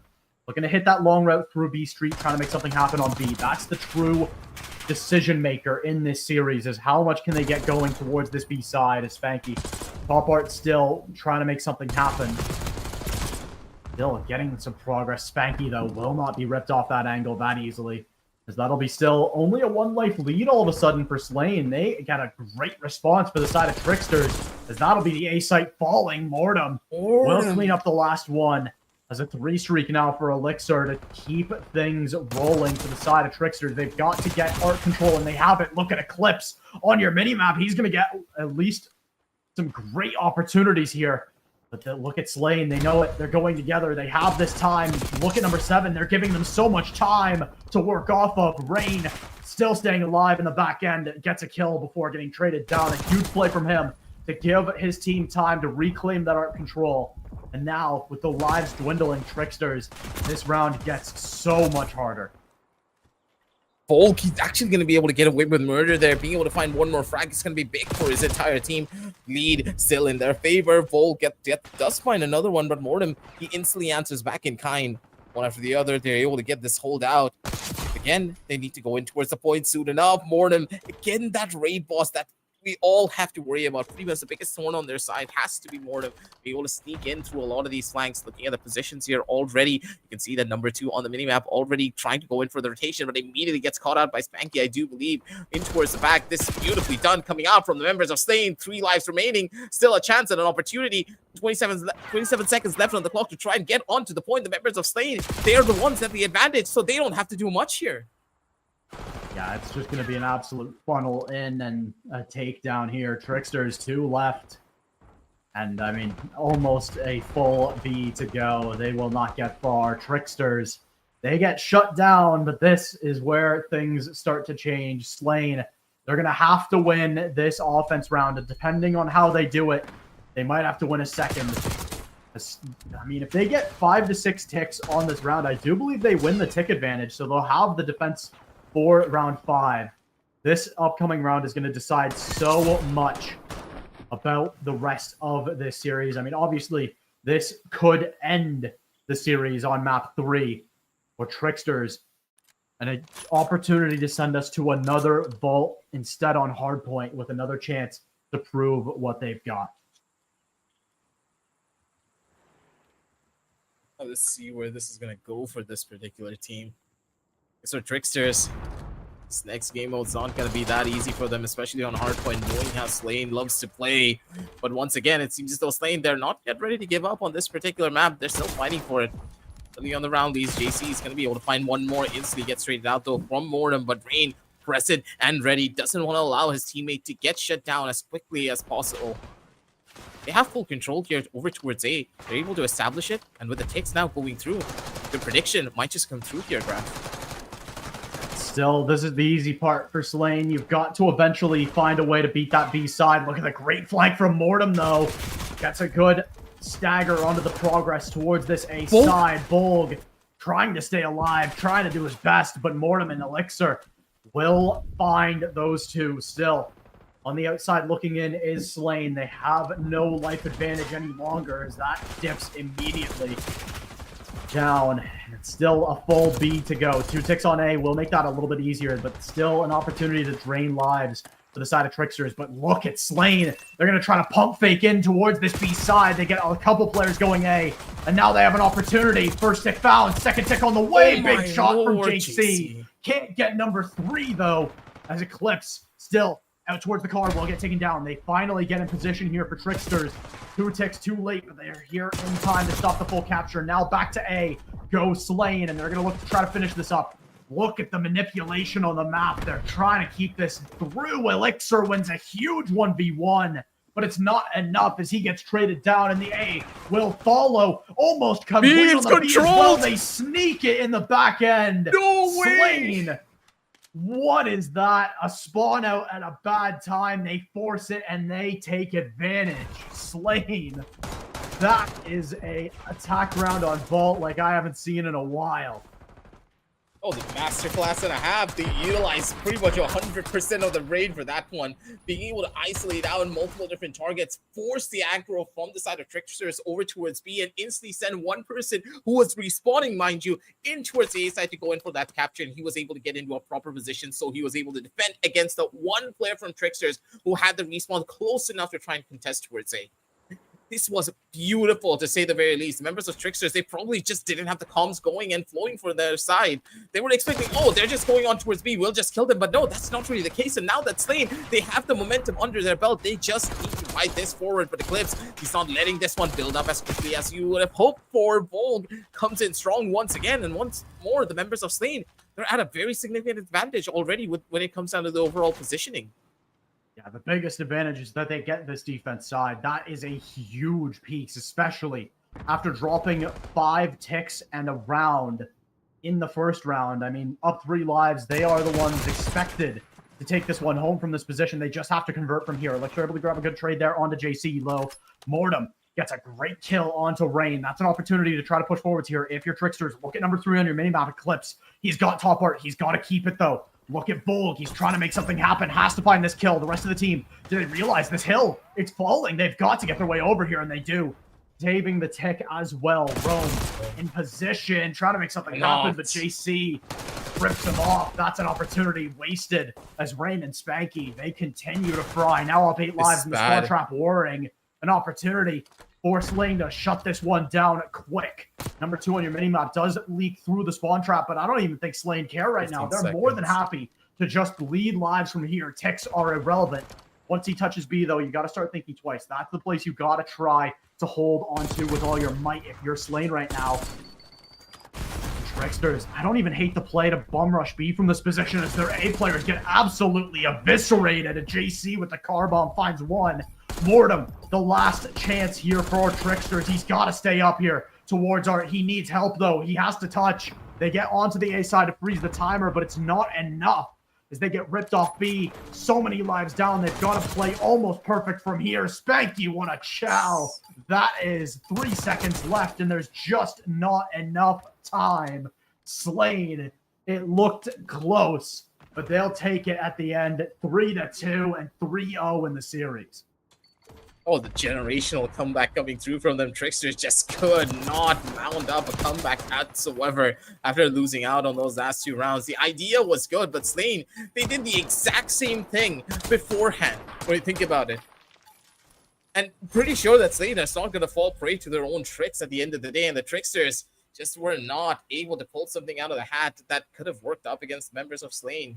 They did way better. Even under pressure, you could see that Slain just were ready to perform, and they were not fazed by anything that the members of Trickster were pulling in round number 1 and round number 2 of this game mode. Yeah, a huge performance out of Slain. They'll stake their spot in losers round 3, and that will be the match we do to round out the stream for today. So an opportunity to get things done as one final matchup between Slain and Pot of Gold will be the final one on stream for today. So be sure to stay tuned, to drop a follow if you want some more Call of Duty U18 content. We got plenty more today and tomorrow, one match on the docket. So we're going to take a quick break to get all of that set up for all of you. Thank you all again for keeping tuned in. And with that being said, we'll be back after the break with Slain versus Pot of Gold.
And welcome, ladies and gentlemen, to the U18 Call of Duty Cup. We have the last BO3 for you today, ladies and gentlemen, and it seems as though we already have some bad news coming in from the side of production. Another rehost is going to be coming through, but nothing to really worry about on that end. Now, it is going to be Slain once again, who are going to be in front of our screens, going up against Chaos, the team that we were supposed to watch initially, but they had to be put on the back burner, and now we're jumping on into their game. I do believe that this is the lower bracket round where Slain are still going to have to fight through to the nail to try and get themselves back up into that upper bracket. Yeah, only 4 teams make it to Sunday. Both of these teams are, ones that at the start of this tournament you would expect to be at least in the running for those spots. True. 2 of them already confirmed with Omit and Pot of Gold. They've made their way to Sunday comfortably with 2 winners bracket wins, but the losers bracket is shaping up to be very interesting this time around. Unreal Nightmare, Slain, and Chaos all down here, and not all 3 of them can make it to day 2. So we're going to have a pretty interesting top 4 this cup. So it's going to get dicey in this series. I mean, again, it's both of these teams' last chance to make it to Sunday. That's where these teams expect to be a lot of the time. So looking at the maps, we're going to see Rewind, Hacienda, Protocol, Hacienda, Protocol. A lot of surprises here. I mean, Protocol has been very much put on the back burner recently as far as popularity. Hacienda's been up, so that's not too surprising. But Rewind map 1, that's the second time today. And the first time today was the first time I've seen it be map 1 all season. So definitely a little bit of a shakeup as far as the maps are concerned, especially with the ordering, but not super surprising with these 2 teams. Yeah, we're just going to have to see where this is going to go for them. Overall, Rewind being on that first initial hard point, though, it's going to leave a little bit of a question mark overall on where this is going to be going at the end of the day. So let's exactly see how both of these teams are going to be playing it. From what we have seen, Slain, they are very comfortable when it comes down to the map of Rewind. But for Chaos, it leaves a little bit of a question mark whether or not you can enlighten me for that. I'm going to pass on the mic to you. Yeah, honestly, I've been a big fan of Chaos this season. They've had some really strong performances, especially after picking up Logano early in the season. They have a good chance to take down any team.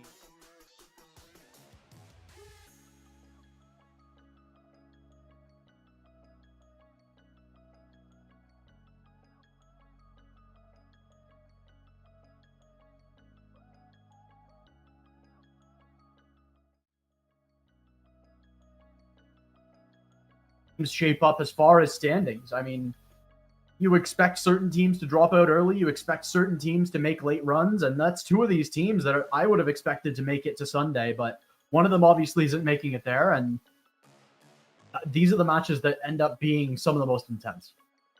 Absolutely. It could just be a championship finals before the finals even goes through, because both of these squads, they are pretty much neck and neck when it comes down to the overall setups. Hopefully, like I think we were talking about this in the back end of production as well, that maybe the members of Chaos are going to be playing with the sub here, so it could be quite difficult for them to make it through, but you never really know. Those sub players from other past games that we have seen as well can really light up the server in a different way that you're just not really expecting.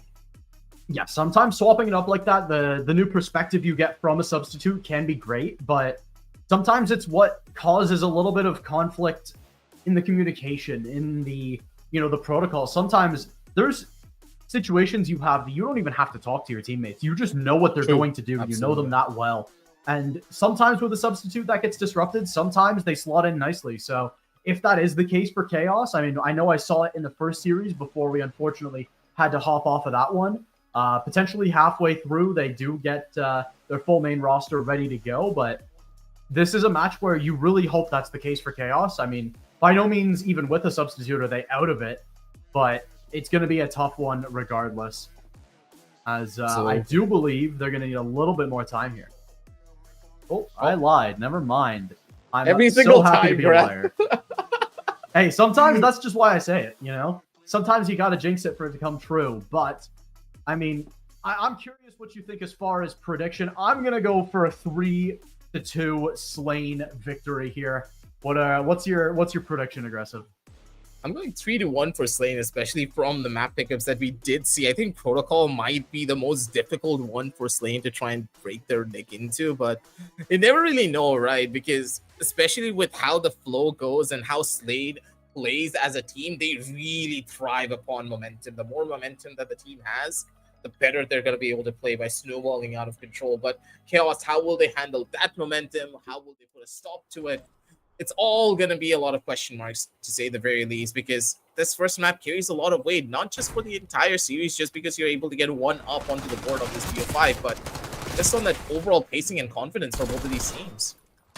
Yeah, confidence is king for a good reason. Logano with a great early 3K. That's exactly what you want to see from Chaos. They get a big start on the board. Is still looking for even more. They've got the P2 spawns ready to go. Slain, they're going to have to find either some points on this P1 or get over to those P2 spawns. But for now, Logano 4 in a row to start him off. He's having a great start to this map as Markel will rip JC off of it. As Logano gets number 5, that's already a good streak for him. He's most of the way to that Hellstorm, especially with the hill time he's able to get here.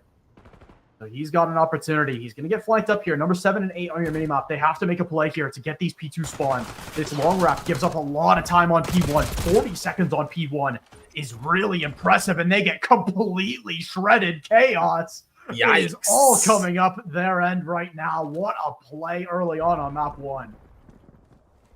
These are the Chaos. They are the team that really thrives upon the momentum. They are not stopping for even a second. Giving a full stop to one of these, Swanky's going to be able to find out one, but immediately gets traded out. Chaos, they're not giving up on these power positions, and they're just able to play this one so smartly, and poor old JC stuck on an island. He's just not going to be able to live through this one. And one after the other, the members of Chaos, they're just in full control. This point is theirs, and there's absolutely no way that Slain are even going to be able to retake this. Got it, though. They get in the front door finally. Logano, the first time he dies is the first time the point comes close to flipping, but a great rebreak from Chaos immediately puts them ahead. I mean, they stay ahead. They're already up 80 points by the end of this hill, and that is a huge lead to have. Look at number 2 on your minimap, though. Blue Gatorade, he's in a great spot, needs to stay alive, but can't. Gets taken down by Spanky. Logano, apologies, no, that's Plix killing Nightmare. Down Spanky and JC find Logano and Plix. Still looking for more is Logano. 1 on this life already. Looking for number 2, Slain. They have the initial rotate around the world, though. Goes Plix. He finds 1, but immediately gets a second. A little bit of a delay on that second one. A little bit of an awkward fight, but number 3 already found before the trade can come through. A huge 3K from Plix. All 4 of these Chaos players are firing also on all cylinders right now. Absolutely. That's the beauty of this game mode. You just allow the momentum to run through, and an instant swap can also come through from the opposition here as Slain finally getting the control that they need and the positions that they wanted to hold, being comfortable in the places that you hold here on hardpoint. It's going to be so crucial for them, but with 8 seconds for the flip to come through, the next point pretty much in for the books. The members of Chaos, they have the setup. They just need to find that opening crack to stop the members from Slain from running into them. And they get a couple openers. There's the 2. Like you said, they need the early ones. 2 trades back will still benefit Slain for now, as they need to get in back and disrupt the spawns. They've done it beautifully, as it's just down to Plix and Logano in position to try to make something happen. Logano going to get flanked up, and Plix the next to fall. That's a great response from Slain. That's exactly what they needed. They needed a fast break to keep these points flowing. Even with a great P4, they're going to be on the outside looking in points-wise. They have a great opportunity here if they can hold on. Great kills, though, from Logano. He gets a couple before falling. Markel gets 1. JC and Bull going to get a couple, though, for Slain to keep this hill in their name. They keep the back spawns, and now it's Chaos just trying to hold them back from P5. I need to try and make this one work in some way, shape, or form. The way that Slain have been playing, it's quite tough for you to try and force these fights. The trade's not really working out in their favor. JC, a little bit dicey there when it came down to the overall shots for that trade. And Chaos, they're going to be able to slip through the cracks, get the hard point for themselves. Let's just take it away here. 50 seconds on, the members of Slain, they need to try and break forward into this, but Chaos, they're just not giving up an inch of space to them whatsoever. But even then, Slain, they're able to take it over. They have the points now taking in their favor. Spawns coming through. No real spawn traps being set up whatsoever by the members of Slain. They're just trying to play for the objective, which is smart from them. But overall, they're getting corralled in towards the corner. But still, they're able to capitalize and turn things around. The members of Slain, they're able to hold on to the point, but not for long because Chaos, they're able to flood through and take over control once again. It's really hard to get a spawn out on this P5, so you've just got to fly at the hill and try to make your life worth as much as it can be. Markel in position, gets one, gets two, will get taken down there by Spanky still. Looking for more on this hill, but there's only 4 seconds left. Slain, they'll get the rest of the scrap. They're down about 40 points at the end of the first rotation. Need to make up that deficit at some point. Initially, though, this P1 will be in favor of Chaos. Good first kill there from JC to try to get something going for Slain, but the 2 trades back are more than enough to keep Chaos in control of that. They need to keep this P2 under wraps for the side of Chaos. They're the ones with control of it already, but look at number 6 on your minimap. Oh, a disconnect at a pretty awkward time here for Slain, but they got to play on. They got to keep things going, keep it on. They got to get it going. The Strider shots from both sides. Nightmare just to be able to find that one. It's just barely enough. A Spanky able to find one there in a Markel. Still fighting forwards and fighting in a Chaos. Up a number, but it does not matter. Slain, they find the shots regardless. They're just trying to buy time and not go down too much, waiting for that reconnect. Be able to survive this one, but for Slain, as long as they get the points taking back into their favor, this is going to be perfect for them. Logano, though, instantly trades back and answers in kind. They're going to be able to take over point control once again. 141, just taking away one after the other. The trades are good coming through from the members of Slain, but still they need to establish control to a certain degree. They're not yet taking the fights together as a squad, and the members of Slain, they're trickling through in the worst possible way, but Panky and Wolf able to answer back in time. But Chaos, they're not ready to give this one up whatsoever. The hard point's now over. They need to try and go in for another corner. JC with a double. And here are the members of Slain to completely flood through and take control. The points now ticking back into their favor. 30 seconds left in. And I'm pretty sure they're going to be able to equalize this one through just from this one secret. It's going to be a tough rest of the hold. Spanky spawns out a little bit, but he catches the timing because of it on the Markel. Still looking for more. Ball able to grab one there on the Logano. Plex will grab one before getting taken down, but it's not enough. As Chaos, they get absolutely shredded on that P1 into P2, especially with the disconnect. It's absolute domination from Slain in the 3v4. They buy time for Volk to get in, and ever since he got back, he's 4-2. He's feeling it. Does drop there to Logano. He's feeling it himself. 24, now 25 and 17 for him. An absolutely fantastic performance, but an individual one at that. Chaos, the rest of them need to step up, especially Markel and Plex, not having the greatest map for themselves just this far in. They still have the lead for now, but not much longer if this keeps going this way. They've got the P4 spawns with this P3. A lot of valuable time to be had here for the side of Chaos, especially since they got absolutely bodied on the last P4. Try and make this one work soon, and unless they're able to do so, this is not going to be looking that good for them. Members of Slain, they're trickling away a lot of the points here. 15 seconds left on the clock. Better to just set up for this next hard point. You can't really risk this whatsoever. Trickling out on a couple of these players at the bare minimum wants to try and force out these respawns and possibly play for the scraps here. This is pretty smart. The members of Slain, they're able to get a couple of ticks in, take it over to 168 at the bare minimum, but their setup's not looking as clean as they could have hoped for this next hard point. Yeah, great play from Logano. He hits that long route so early on to hold the spawns. Will get taken down by Volk, but this break, still, they need the back spawns. Logano spawning out back is so huge right now for the rest of Chaos. He's right back in the fight after getting a positive trade. Markella and him combined for a couple. Still on the outside looking in. Plex grabs one onto Volk. As Slain this time can't get much going onto this P4. Last time it was an immediate break. This time, Chaos, they learn from their mistakes and they get a great hold. Even if they find the break now, Slain, it's only 15 seconds, but even still, it's an absolute mop-up from Chaos. They're going to get within 20 points of the win here. The God's work out here pretty much at this stage of the game. The members of Chaos, they're in full control and isolating all the members of Slain in the worst possible situations. And the shots just keep on connecting. Chaos, they're in absolute utter domination at this stage of the game, and they are not ready to give up whatsoever. They're going to keep the ball rolling in their park, and they are making sure that the members of Slain are in a stranglehold, but Vol trying to turn this one back, and finally we see life coming in from Slain. Getting those 3 frags is going to be big, but never mind. I take it all back. This was a team kill coming in from the Renee. Nightmare is going to be able to come around the corner and get another one for his entire team, and Chaos, they're just trickling things away one after the other. The shots do connect, and they are in control. 20 seconds left on the clock, and there's no way they're going to be able to answer back in kind. The comeback is just not going to happen, and it is going to be Chaos who take back number 1.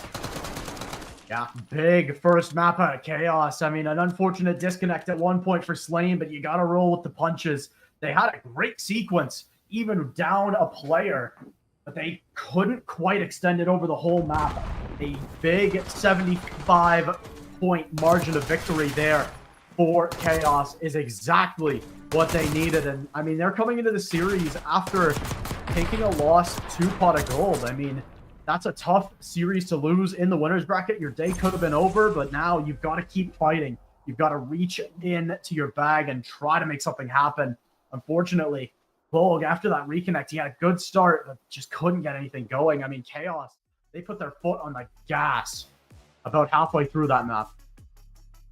Yeah, that was a tough one for them to play into, especially in positions like that. But the way that Chaos just played it, it was so smart in every single turn. You could see that Chaos, they were in their element, especially when it came down to the later half. As soon as they had those proper map positions, they did not give up on it whatsoever. The crossfire setups were perfect. Not a single player really stepped out of line. And you could tell that the members of Slain just couldn't really find the utility to brute force their way through those lines. They kind of went in one after the other, and those crossfires being set up, especially with no exterior control being established by Slain as well, they just couldn't do anything. And maybe going into S&D, we could see the different Slain that we witnessed in game number in their previous matchup. Yeah, heading into a Hacienda especially, I mean, Hacienda is by far one of the most strategically complex maps in the game, especially on an S&D. I mean, teams are more than happy to play it and more than happy to try to figure things out on it. But, I mean, it's coming down to a point where you've got Protocol, Hacienda, Protocol after that. I mean, you're going to play 2 Haciendas and 2 Protocols.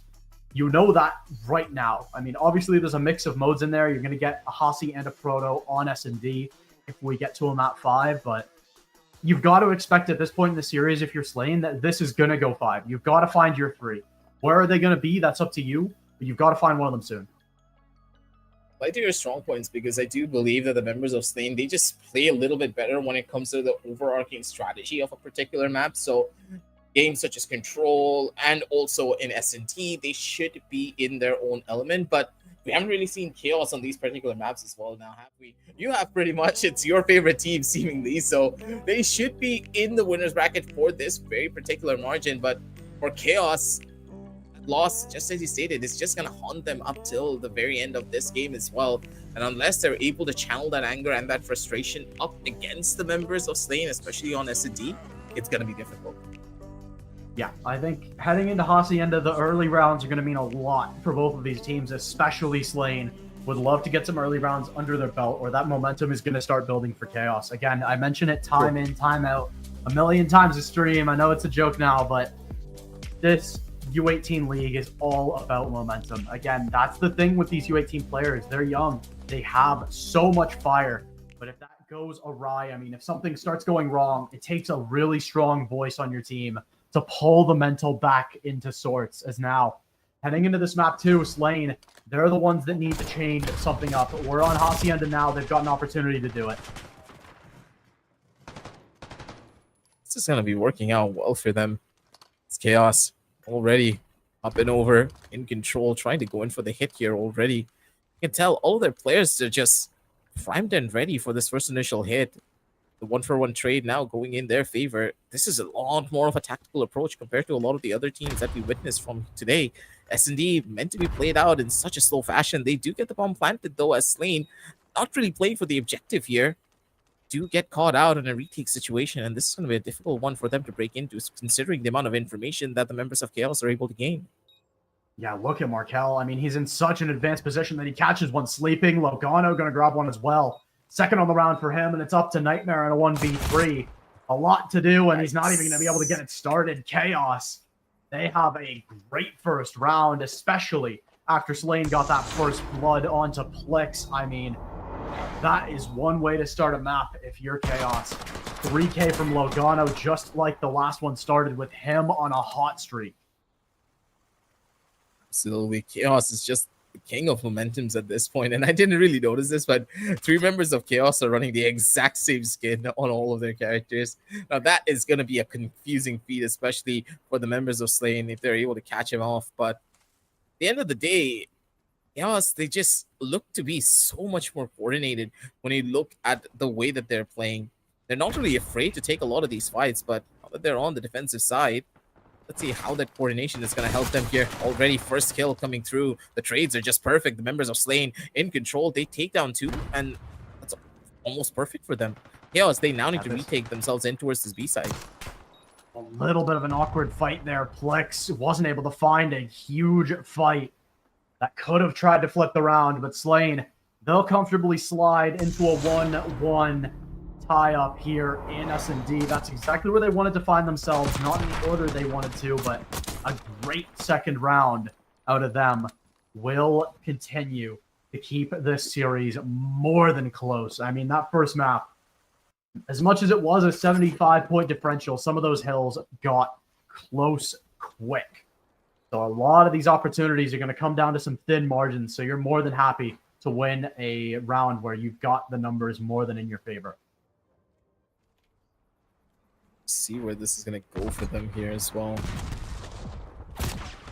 Good early nade here to try and do that chip damage right around the corner. They're able to flood their way through. They put all their eggs in one basket pretty much. It's an absolute bloodbath in towards this B side. Spanky's trying to make a massive wraparound over from the opposite end, trying to maybe catch out one of the players, but with him being the only one alive, down over into a 2v1, Slane's chances of winning this round look slim, but knowing Spanky, he's done more miracles in the past than we could count. Yeah, as much as this play is going to work from Chaos, I'm not a fan of the rotation over to this A side. You have to re-clear essentially the entire map. You have no idea where Spanky was. I mean, it does end up working out. They're able to get this bomb plant down. They're able to get into more or less any position they want, except for this top Raptors spot Spanky's found himself in. But that could have got dangerous fast in the 1v2. I mean, you're holding hands, so you should be able to find that trade, but Spanky now given an opportunity to try to find 2 individual 1v1s as Plex has split up from Markel. They're playing their own games right now.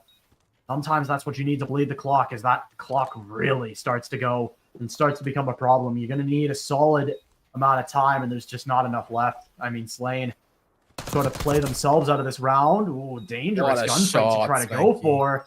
This could get close, but not enough time. I mean, Chaos, they start caring less when it stops mattering, but even still, they'll find that kill in the end. I mean, it's a tough 1v2 regardless, but you've got to at least try to make a play there. Yeah, he spent a little bit too long trying to figure out the different positions, especially with the amount of noise that was being made by Spanky there. The members of Chaos just had a zero in on what position he was playing for. Didn't really have to worry about much at the end of the day. With that, the members of Chaos are able to get the second point on the board, going over now to the defensive side. Let's see exactly what the setups are going to look like from them, because from what we have seen, the members of Slain, they love to go in for that attack side, but when you put all of your eggs in one basket there, the members of Chaos just didn't look as clean as they would have wanted to be. Perfect control over towards the mid side here already. You can tell that the members of Chaos, they are now in control with the first initial kill. That was beautiful. A duck down over towards the bullets, and they're just able to clean everything up. Chaos, clean, flawless, I do believe, for this round win. Do believe they dropped 1, but that, I mean, I'll agree with you 100%. Clean round. As we watch this replay from Plex, I mean, that's a tough one to lose if you're Slain. That is a huge opportunity. Now, you've got to start putting some rounds on the board here if you're Slain. You've got to pull within 1 here. The 2-round lead starts to become one that you've got to pay attention to. As Logano already 6-2. I mean, he's playing absolute lights out right now. In our last match of the day, again, Chaos gets off to a great start in the round. Bull able to grab one as a trade back there onto Markel. Still not enough to pull this back by itself. Logano, apologies, no, it was Plix getting that one before getting traded down. Trying to make their way in quickly towards the B, trying to find a planter, but there's nothing to find for Spanky. There's another 1v2 retake. What a shot, Spanky. That tracking was immaculate coming out from him. Still a chance and an opportunity. His position's already revealed. And Chaos, they are not shying away from him 1v1. He gets the info, and he is so ready to take this duel. He does not give a damn. Chaos, this confidence will take you very far. Yeah, huge confidence and huge plays to back it. I mean, the clutch has come big for Chaos so far this map, and they are looking to end this one early. I mean, I wouldn't have expected one to be this close, but it's just not enough. It's an opportunity that Chaos, I mean, they've got to convert on something like this with a lead like this. Slain, they've got to change up something if they want to get back into it. Not looking to be in the best of positions just yet. Swings out already. That's going to be the first instantaneous trade, but still, members of Chaos in towards the lead, down over to a 3v2 now. Big flank coming in from Blix here, all the way towards the back. He missed out on the shot, and that is going to hurt them. That's a flank now completely opened up. That's going to be the instant call for the members of Slain to make this rotation happen. You do not want to stay there whatsoever. Maybe get a possible catch here. Spanky again, missed out opportunities. These shots will be costly because now Chaos, they're still a man up when you could have taken it over into a 2v2. They make the rotation now, but maybe Plix, he could just get caught out. One position's already spotted. Plix playing for the information, sliding on them. He went in for the 360 as well. This is the cleanup now. Spanky, he needs to go in strong. He does find the 2, and now it's down to a 1v1. Oh, initial chow. Logano's going to find him. That could have got dangerous, especially with how clean those first 2 kills were in the HP department. But 5-1 Chaos, they're in the lead. They have an opportunity. And they convert big. A really close fight. Logano just barely on the higher end of it. But Slain, they're going to need 5 in a row now. That's a very, very tall task, especially with how well Chaos are playing right now. Sanity is key here pretty much for all of this. May the Chaos have been playing, this lead looks to be going in their favor. We were making the predictions in a lot of different ways here. But for Chaos, even with a substitute on their team, this squad just looks to be hyped up and ready. Good God, Spanky though finally answers back in kind. He does take down multiple of these players. Logano now being the raid boss on the server, still trying to go in for the hold, using them one as a body shield. He's going around the corner, goes for the shot, but he doesn't really get the kill. Slain finally coming through strong. Slide was beautiful. Logano almost found that 1v3. That would have been a hell of a way to clean up the map, but even still. Slain, they get back into the Spanky. I mean, 11-5. He is really showing up here for Slain. The rest of the team, though, just a step behind Chaos. And that's something they have to change. I mean, they got the ball rolling. 11-5 for Spanky. Has to be the springboard they use to take any amount of positioning into this map.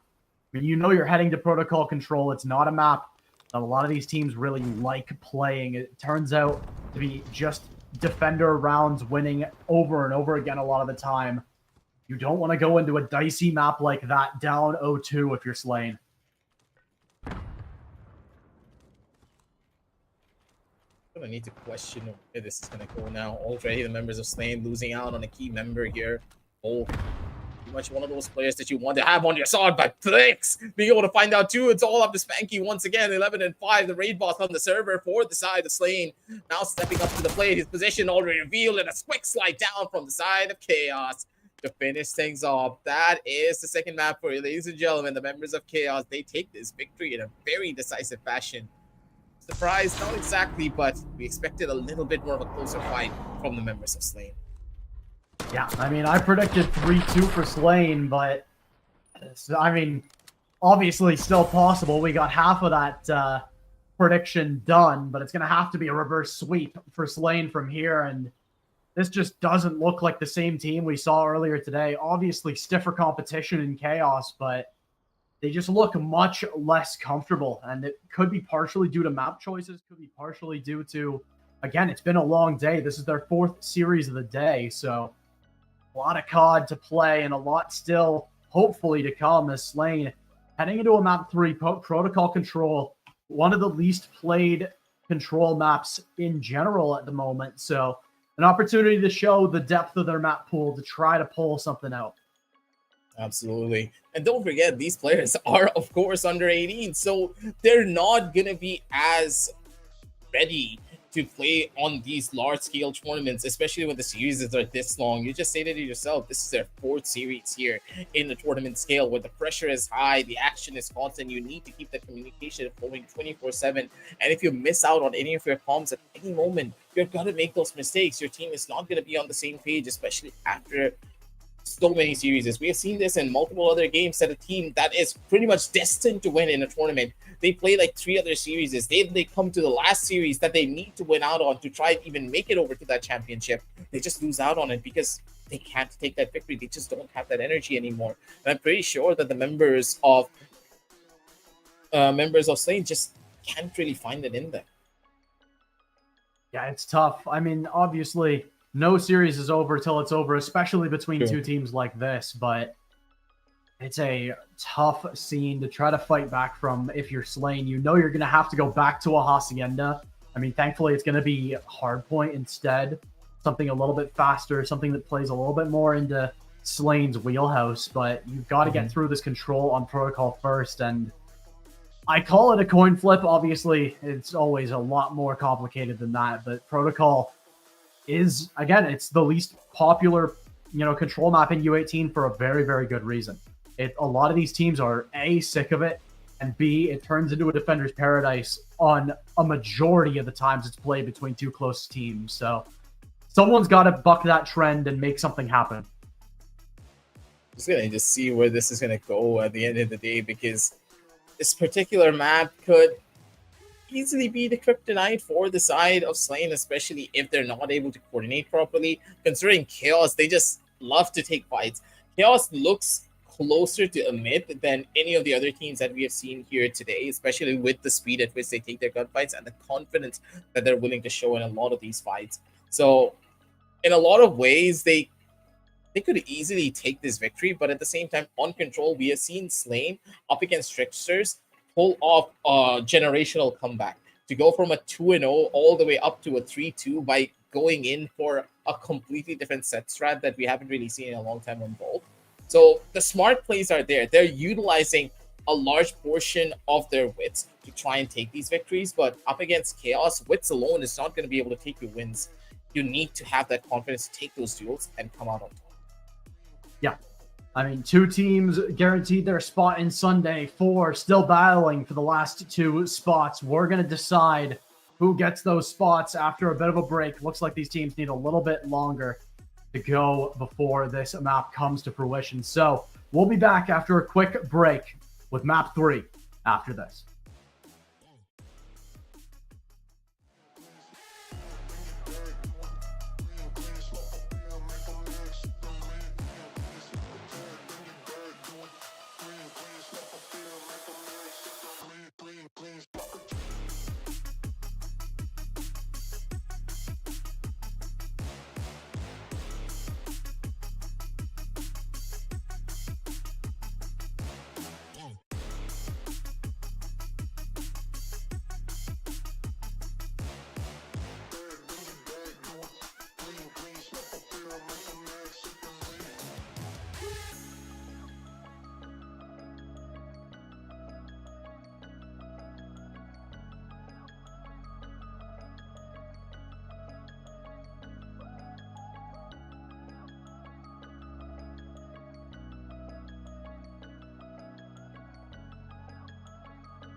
Bye.